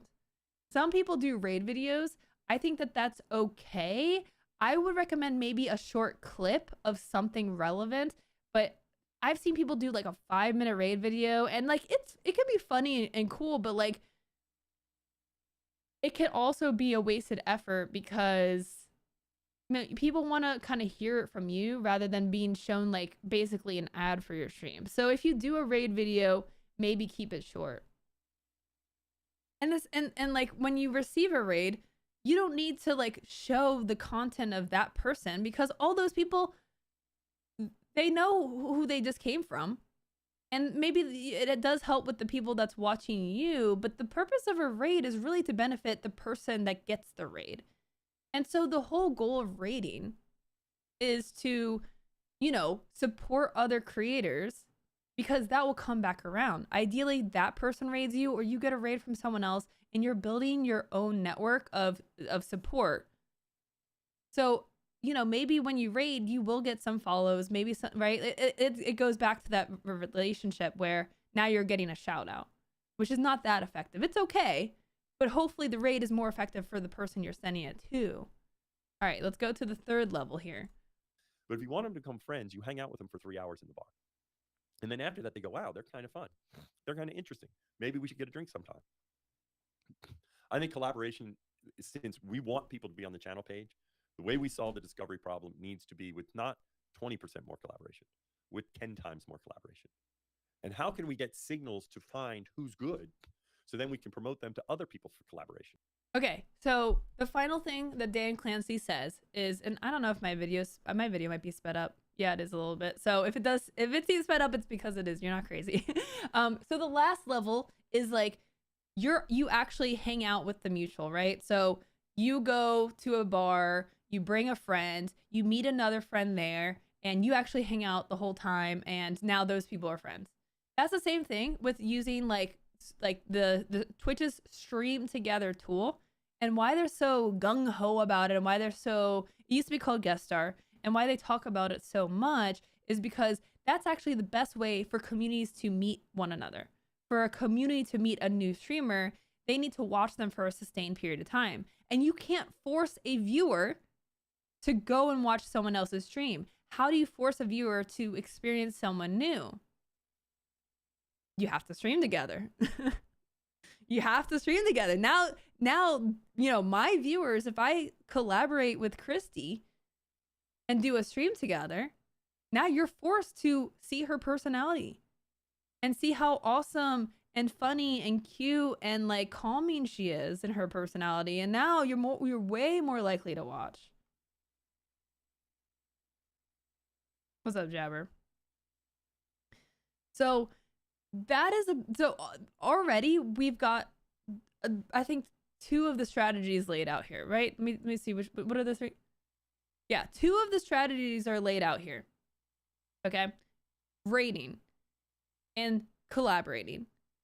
And now you might, like, some people kind of have like a really protective view on their community, and they're like, well, why would I collaborate and have all my viewers like go watch someone else, and like what if they end up leaving? And that, first of all, like that's such a toxic mindset. I have literally encountered people like that, like streamers like that get so possessive over their community, and at the end of the day, those people never grew. Those people stayed in their corner, tried to hoard their viewers, and they faded away into obscurity. Because ultimately, you have to be confident that what you're doing stands out. You can't be afraid that your viewers are going to leave for someone more entertaining, unless maybe you're not that entertaining. I mean, like, that mindset is so negative, so toxic. It's not going to get you anywhere. You're going to burn bridges, and you're not going to grow. You need to collaborate and work with other creators, because that is how you will grow and they will grow. And really streaming by yourself and just trying to lone wolf it, it's a really like a tough uphill battle. It's very lonely. You're gonna burn out, and you're just gonna have a hard time growing. Because here's a little secret. Here's a not well known fact. Raiding, like using Twitch's raid tool, is very important because it actually helps the algorithm. The algorithm. You know how streams get recommended to other viewers, and you can actually get viewers by having your stream on those recommendation shelves? You know how people appear on those shelves? They raid other streamers, and Twitch learns who they should show your stream to. They actually like will understand if you raid, you know, let's say you do ASMR, right? You stream under ASMR. When you raid ASMR streamers, you raid other like comfy, cozy streamers. Then Twitch understands. Oh, okay. So you stream ASMR content and you raid this person, this person, this person. So now anyone who watches those people or those categories or those people with those tags, which is tag system, Twitch can catalog your stream and show you to more people. If Twitch can't figure out who to show your stream to, they're not going to show your stream. So Twitch has been working on their algorithm, and they've been working on, you know, making it more accessible for smaller creators. This is how you get in. So rating is not only good from a networking perspective, it's also really beneficial from an algorithmic perspective. So if the first thing doesn't sell you for some reason, you're like afraid of networking, you don't know, you know, you're afraid of losing all your viewers or something, this is how you're going to grow. This is how Twitch prioritizes how like helping and showing your stream to other people. So the second part of that was collaborations, right? Using Twitch's Stream Together tool. Like they literally built a tool around collaborations. And the reason they rebranded it to Stream Together is because like that's what you should use it for. You should have other streamers come on your stream and play games together. They can stream as well, so you guys can both use the tool. And Twitch has actually made effort into the Stream Together tool so that you appear in more places. So now if you go on someone's Stream Together, it will actually show your stream. It can notify your viewers. You appear on the sidebar as Streaming Together. You appear in the title. So now there's extra benefits to Streaming Together. Now people can follow you right from that person's stream, which is making it easier for people to like, oh, I interviewed Epos. I'm probably still saying his name wrong, but well, it just shows up there now. You can just follow him right then and there. So there's a lot of different ways. And here's the other way, viewership. If you really need to be incentivized to collaborate,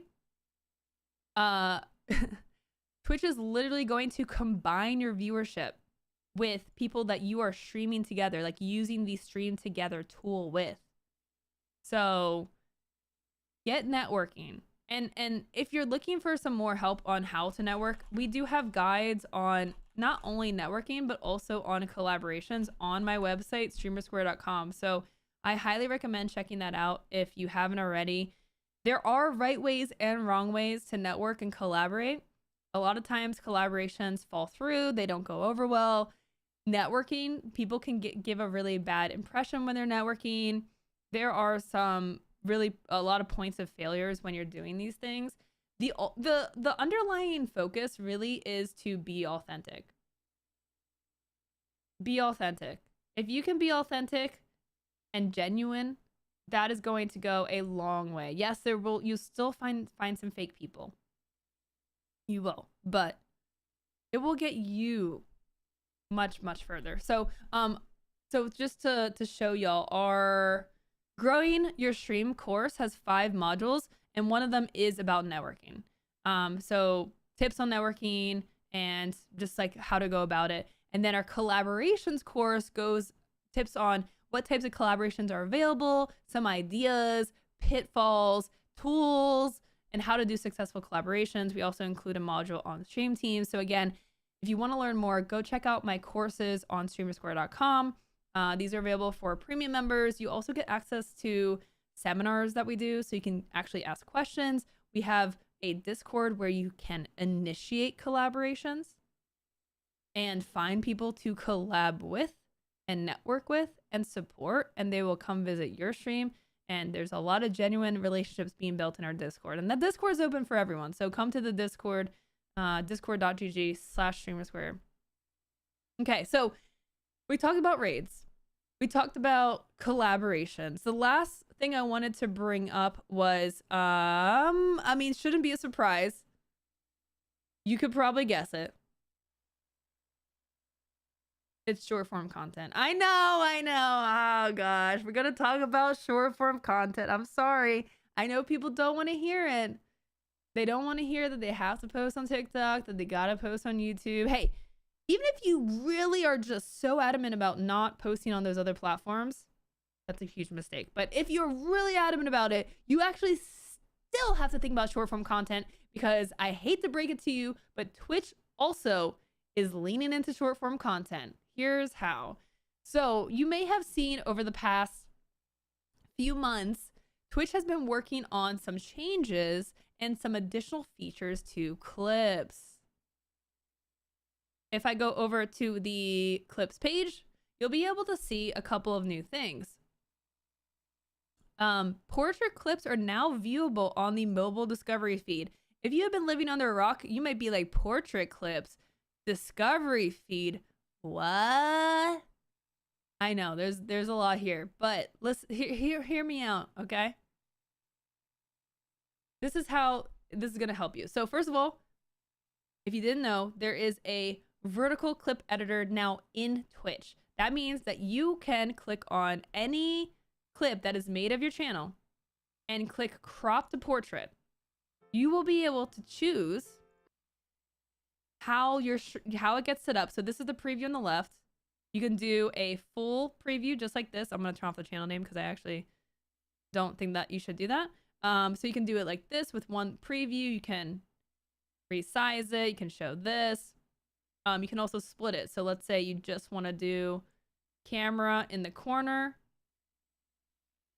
and you want to show some content here. This is how I would probably do mine, right? Something like this. Maybe show chat. Sometimes I'll do it this way too. I'll do it like this. Put me here. Put a little chat there. So you can do this right from Twitch. Not only that, but you can also save and export. And let me just make sure this doesn't show anything sensitive. I don't think it does.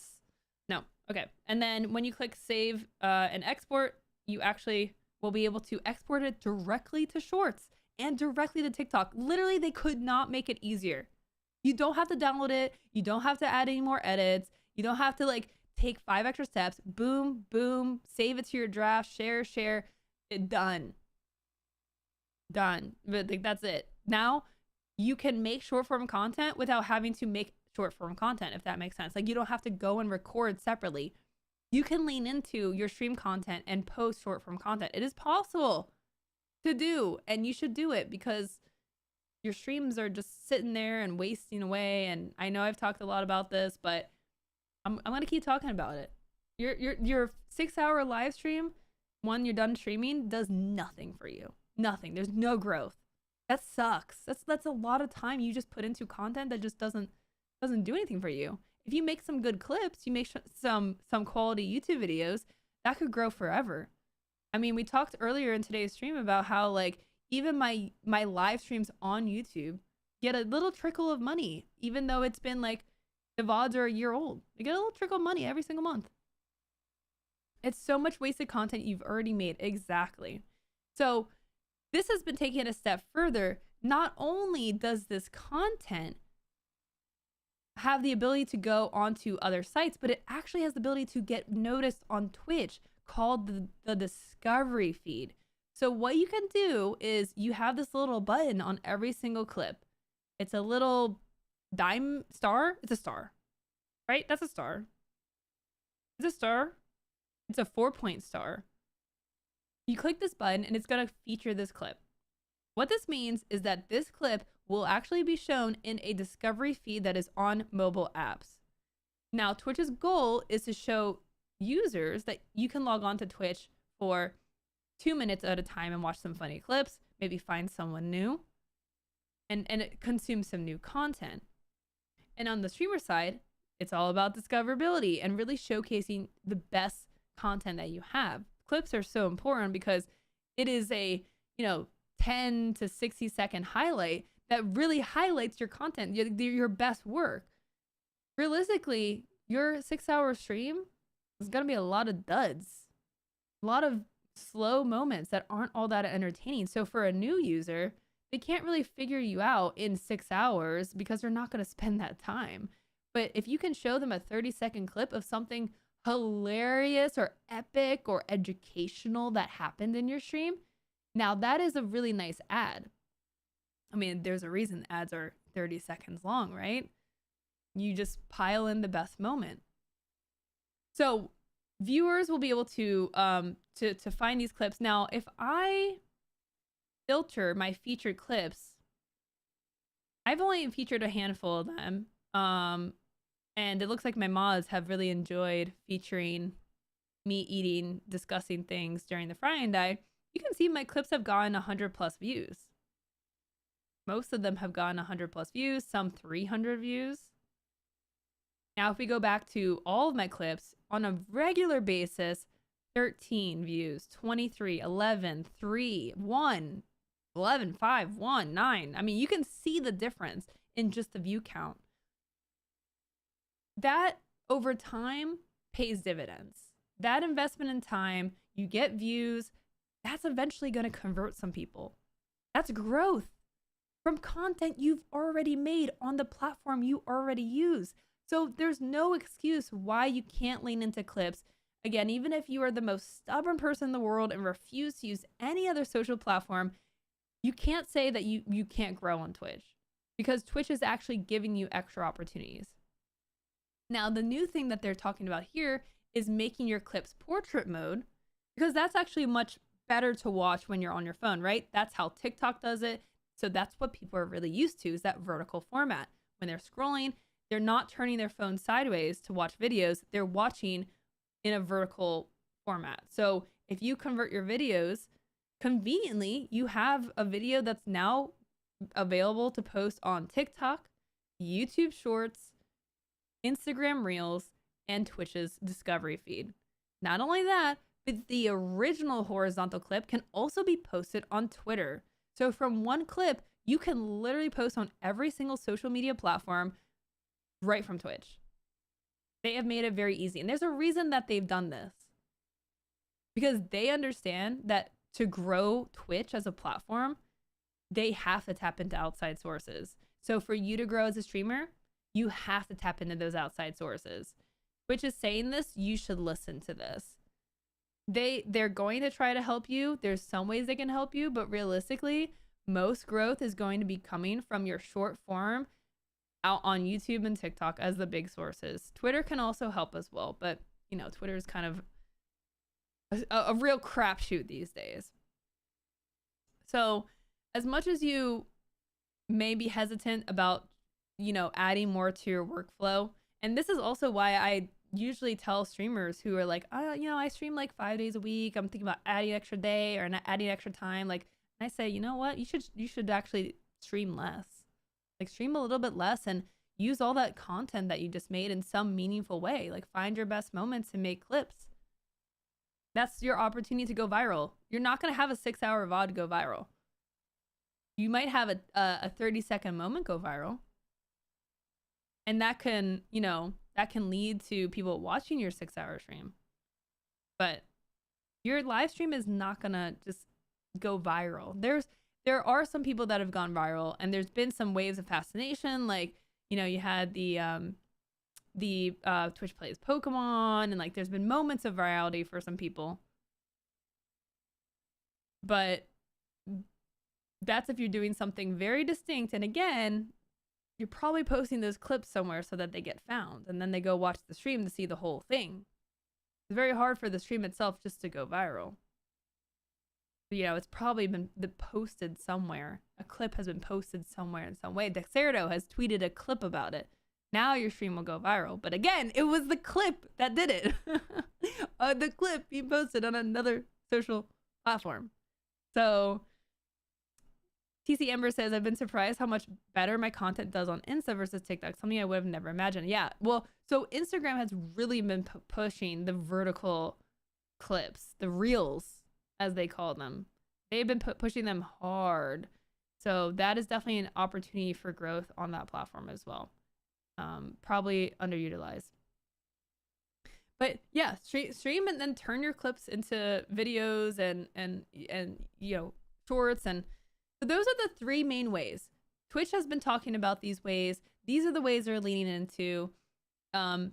You know, you need to network, you need to collaborate, work with other people that do the same thing you do. Build relationships, share your community with one another. Don't do this alone.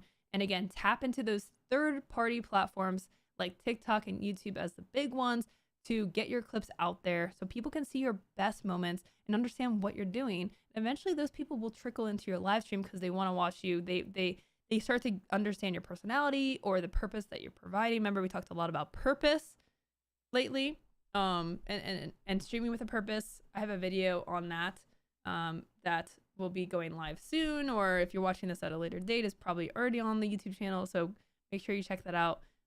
What that really means for creators. So that's all I've got. Let me know what you think about this. If you're looking to grow as a Twitch streamer in 2024, these are the things that you have to do, that you should be thinking about, and really lean into. And if it means streaming a little bit less in order to get this into your workflow, it is going to be worth it. It may take some time. Don't give up, because, you know, in our premium program on Streamer Square, we are seeing people who are doing this and making this pivot where they're doing more YouTube content, they're making more TikToks, and they're seeing numbers, they're seeing the growth, they're seeing the results, and it's gonna take time. There's gonna be ups and downs, but ultimately, this is the way. So let me know what you think in the comments below, and I hope that your stream grows in 2024.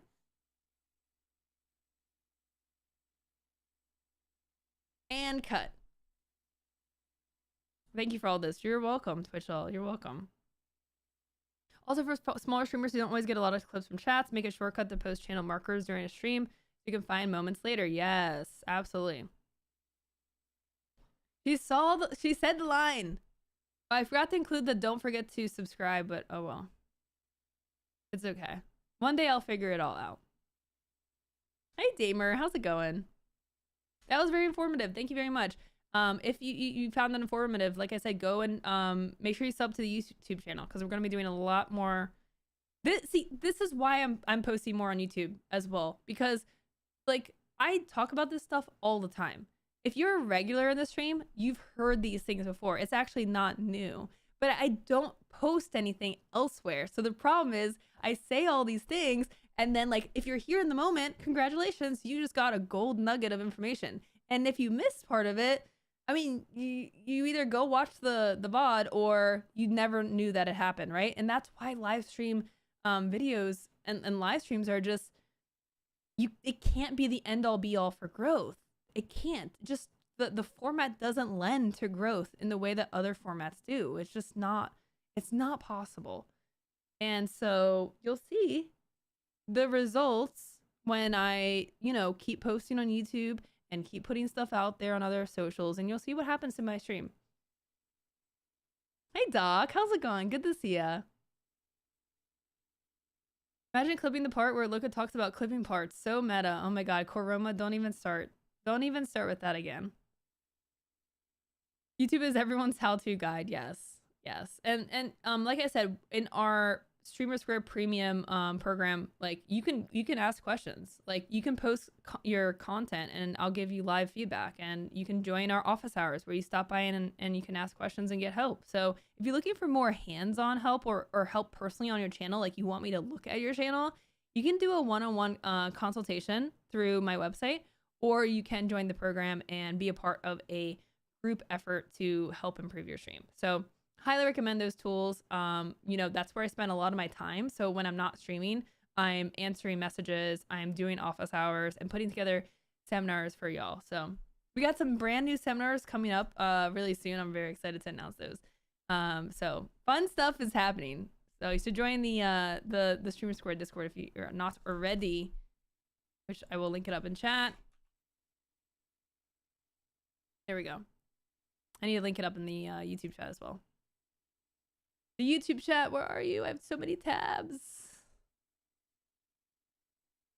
Streamersquare.com. If you want to join the Discord, oh, it didn't link. It doesn't automatically link. Come on, YouTube chat, get it together. There we go. Clickable now. If you want to join the Discord from the website, you can, in the bottom left corner, there is a Discord, Twitter, YouTube link right there. So you can go to the website and join that way. If you're like, I don't know how to join. Okay, let me look at chat. Do you think posting daily to TikTok, Insta, YouTube Shorts is necessary or just a few times a week?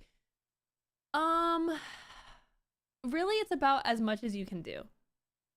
If you can only do 3 times a week, then, you know, that's great. If you're doing 5 times a week, but you're like burning yourself out because you're doing everything, take it a step back. It's okay. Like, typically social media platforms, and this goes for any social platform, rewards consistency. They want you to keep making the content.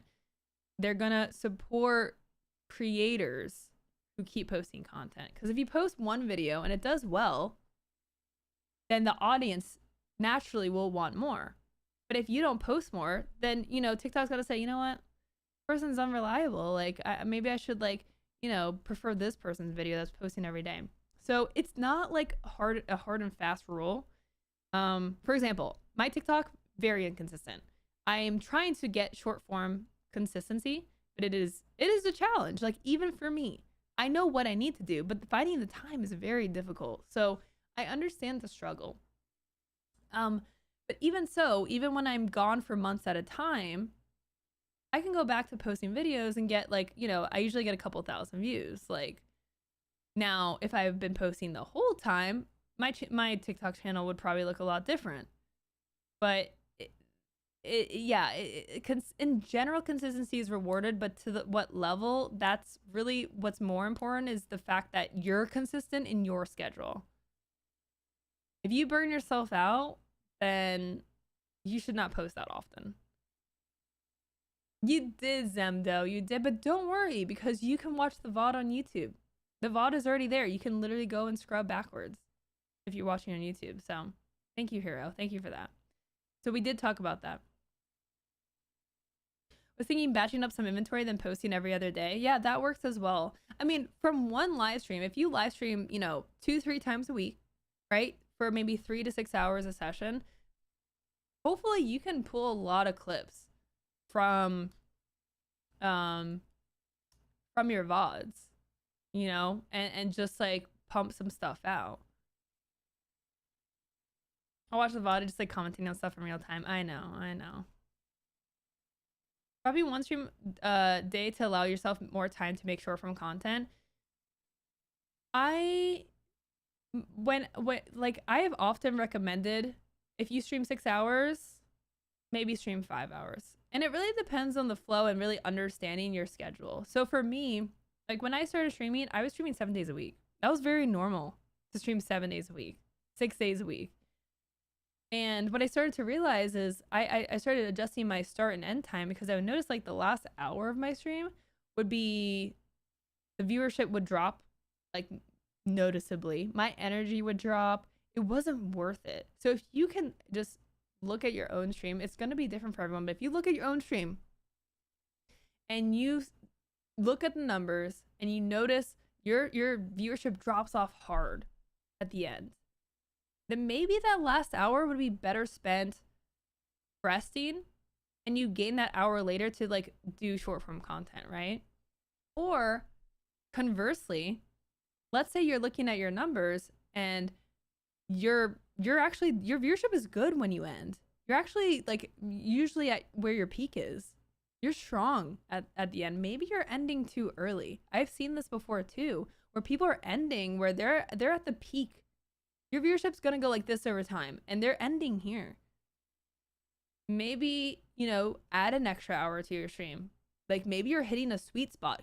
Push it. Like find where you can find that drop off in your viewership. And that's where you should cut it. So experiment with your streams and like your ending time if you have that bandwidth. And if you see that you have that extra hour to cut off, cut it and spend it on short form for sure. Would it be a bad mindset to think of your Twitch streams as content for other platforms? Not at all. Not at all. So you do have to consider the differences between platforms. And this goes both ways. So for example, if you don't interact with chat because you're so focused on turning your whole stream into like good YouTube content, that's a detriment to your live stream. You don't want to sacrifice all of your interactivity or, you know, the ways that your channel is fun, right? Just for the sake of doing YouTube videos. That being said, you can carve out segment time and do content planning to perform during your stream that can make for good shorts or video format, right? So if I were to do gaming content these days, there's a couple of different things. So you have your entertainment aspect, right? You have like your highlights, your funny moments. Those are usually things you can't really plan when something hilarious happens. Like my channel was known for like fails, which is like, you know, the silly things that happen during gameplay. I can't plan those out. But what you can plan out is more so the tutorials, the how-tos, the Easter eggs, the educational, informational side, talking about the latest news and updates and going and showing those updates, right? I think that a lot of Twitch streamers these days rely too much on, I'm just going to stream the game and hope that people like my personality without really kind of providing like a purpose for people to choose you. And I think these days, because there's so much out there in terms of options, if you can provide more purpose and service to your audience, they will come back for that value. Do you do deep dives into your clients' channels if they sign up for a one-on-one? If so, where would I need to go sign up? Even after 10 years, I believe I can learn more. So if you go to my website, streamersquare.com, you go to the consulting tab. Yes, basically it is a 50, for me, it's a 50-minute session where we will talk about like anything you have. Like I'll look into your channel, your numbers, any topic that you have. So my focus is, I focus on a lot of aspects because I talk about everything, right? But you can also work with people who have more of a YouTube expertise. So if you're looking to grow your YouTube, I highly recommend Sam or Dylan. They're both phenomenal. I know Dylan's prices are going to be going up soon. Dylan, Christy, and my prices are going to be going up next month. So if you've been waiting to get a one-on-one, this is your time to book. Dylan, fantastic with YouTube. He can give you content ideas, review your thumbnails, your titles, really kind of teach you the meta for doing this streaming to YouTube conversion. Christy is great for marketing, clips, branding, you know, kind of understanding like direction. And I can help with like pretty much like all those things. So whatever, like whoever feels right for you. It's one-on-one. Usually it's about 40 to 50 minutes per session per coach, whoever, like everyone's a little bit different. Moni, I think, is 45 minutes, which you'll be able to see. Oh, it is 50 minutes ago. So you can see when their availability is. You put your link, your Discord, and just, you know, whatever, like topics. Some people put paragraphs on here. Some people put a couple of keywords. So yeah, this is something that we have on the website. And you can book at any time. Some people do it regularly. Like some people will come back once a month or every 2 months. Some people will play around with different coaches to get different perspectives. That's super valuable as well. So yeah, that one-on-one help is great, especially for creators who may already be full-time or, you know, are kind of at a higher level. If you're just starting out, then I recommend the premium membership. The premium membership is going to get you the ongoing support where you get office hours, you come by for questions, you can drop your VODs for content. It's more involved and it's more long-term. But let me go to the Streamer Square page so I can show y'all what that looks like. I had to log out. So you can see like all the benefits here. You get discounts, opportunities. Like again, this is more of an ongoing support system. So this is much better for creators who have the time and really want to get like deep into it for a long period of time. What's up, gamer man? How you doing? Twitch dropped that they added the ability to sub to Turbo on mobile. Yeah, they did talk about that, but I didn't even bother mentioning it because I was like, I don't know, don't do anything on mobile. It's now easier than ever to pick up mobile. So it's more expensive if you go on, like, don't buy on mobile. It's $15 a month. If you go to the Twitch Turbo website, it's what, $13 a month?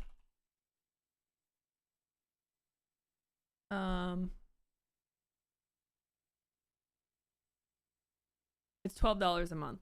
So don't do this. Open up twitch.tv like browser. If you're on your phone, you don't even have a computer, just do it through your browser. Like, don't pay extra. I'm here to help you save money. Save those $3 a month and go buy a premium membership and go join our program. I'm pulling 60 plus hours a week at the moment. I'm having a really hard time slowing down to do other platforms. I know it's hurting me, you know. I'll get with you in a one-on-one. Yes. I mean, Doc, happy to help. Go through like strategies, looking at your schedule, making adjustments, trying to find that time, building a workflow, potentially looking at outsourcing as well. Like, you know, everyone's situation is different. So the great thing about the one-on-ones is we get to talk about what your situation is, what your goals are, what time you have, and choosing what to prioritize is like super important because you can't do everything. No one can. I can't even do everything. So that's the really great thing about the one-on-ones. We can really break that down for you. Never do anything through the mobile app. Yes, exactly, Lance. Throw away all that money that could be spent on Pokemon cards, Jacob. Go right ahead. Jacob?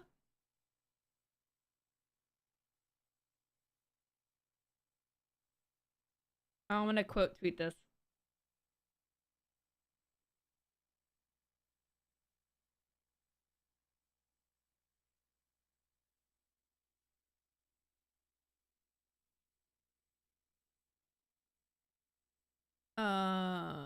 Because of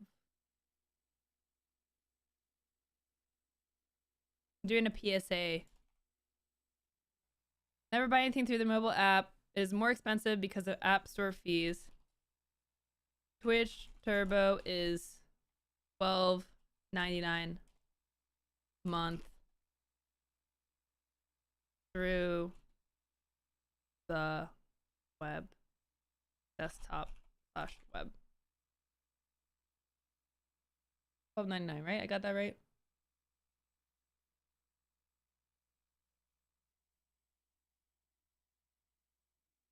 Turbo, subs, and bits are more expensive because of app store fees. Hey, Maverick! Thank you for the 103 monthers! Thank you, Maverick. I'm gonna unmute my alerts now. Thank you so much. Oh, $11.99? Thank you, chat. Sorry. Thank you. See, numbers. I forget. Thank you for the correction. Twitch was $11 a month through the desktop/web. Okay.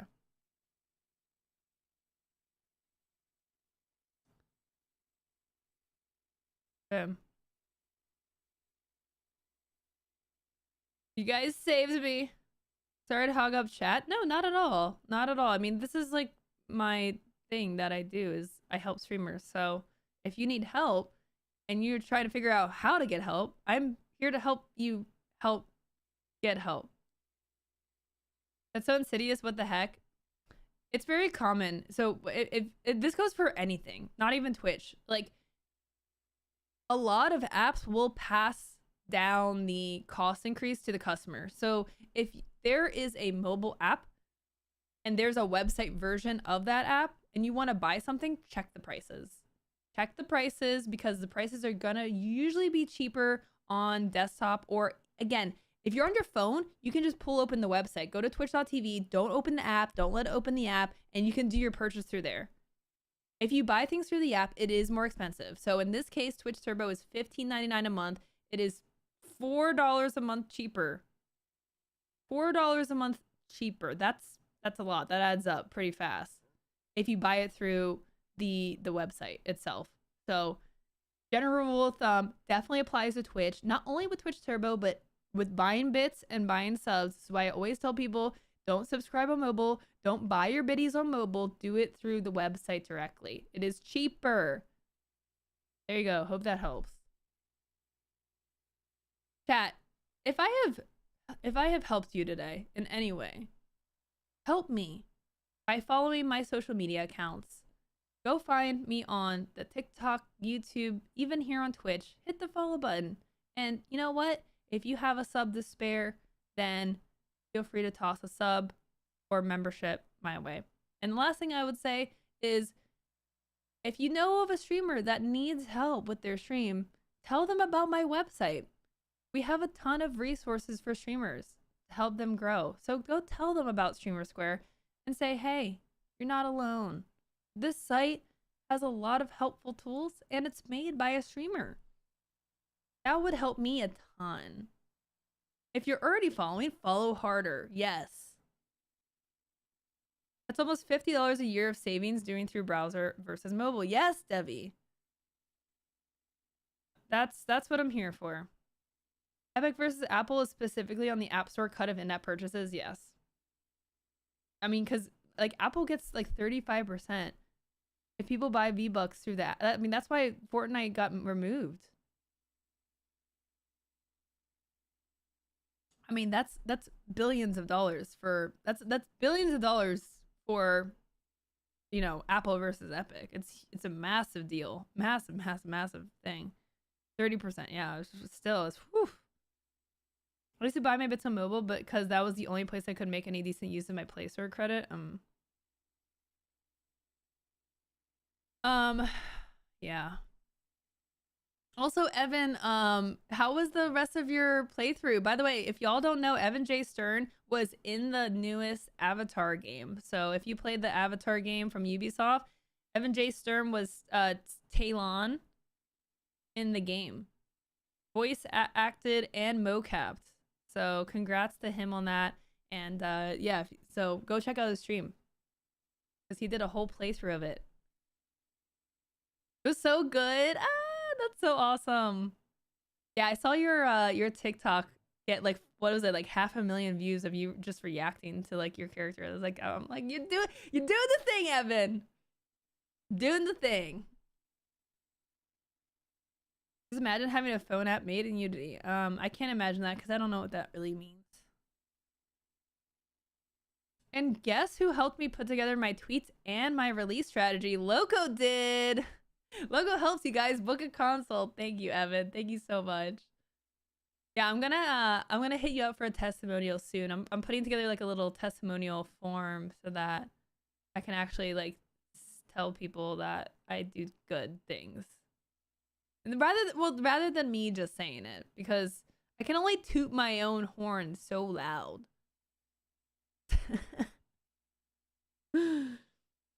Would be honored. Thank you, Evan. I appreciate you. The fees? Oh, because of the Unity fees? Oh, 30% Apple, 40% Unity. Oh my gosh. Yeah. You're just basically just like not making, you're literally not making money. Like even one of those fees, like the Unity thing, is just so predatory. Jealous, you're so late to class. You're actually at the end of class. I gotta wrap it up because I do have a thing I gotta get to here in an hour or so. If you missed our amazing informative stream, then the VOD is on YouTube. You can go watch the VOD. Some of the content is already up on YouTube. So the TwitchCon discussion already up on YouTube. The drops farming thing we will put up on YouTube. So that's gonna go out in a few days. Next week we'll have a ton of YouTube content. So I will not be streaming next week. I will not be here next week. I will be gone, but we will be having some amazing YouTube content going out. So if you miss my streams, the YouTube channel is going to be a lot more reliable for important videos. Go check out my TwitchCon video. I worked way too hard on it, and there's also like a funny skit in there. So I would say it is worth the watch. It's 9 minutes, but I mean, I'm proud of it, even though it took me way too long. It literally took me like 8 hours to make. But I learned a lot, and I'm gonna get faster, and I am proud of the work that I did. So that's all that matters. Thank you, Chef. Thank you. I only want the unimportant videos. Well, I guess you can just watch the VODs here. And it's like a mess. There's a lot of trolling in these VODs, so. Alright, I'm ending the YouTube stream. Bye!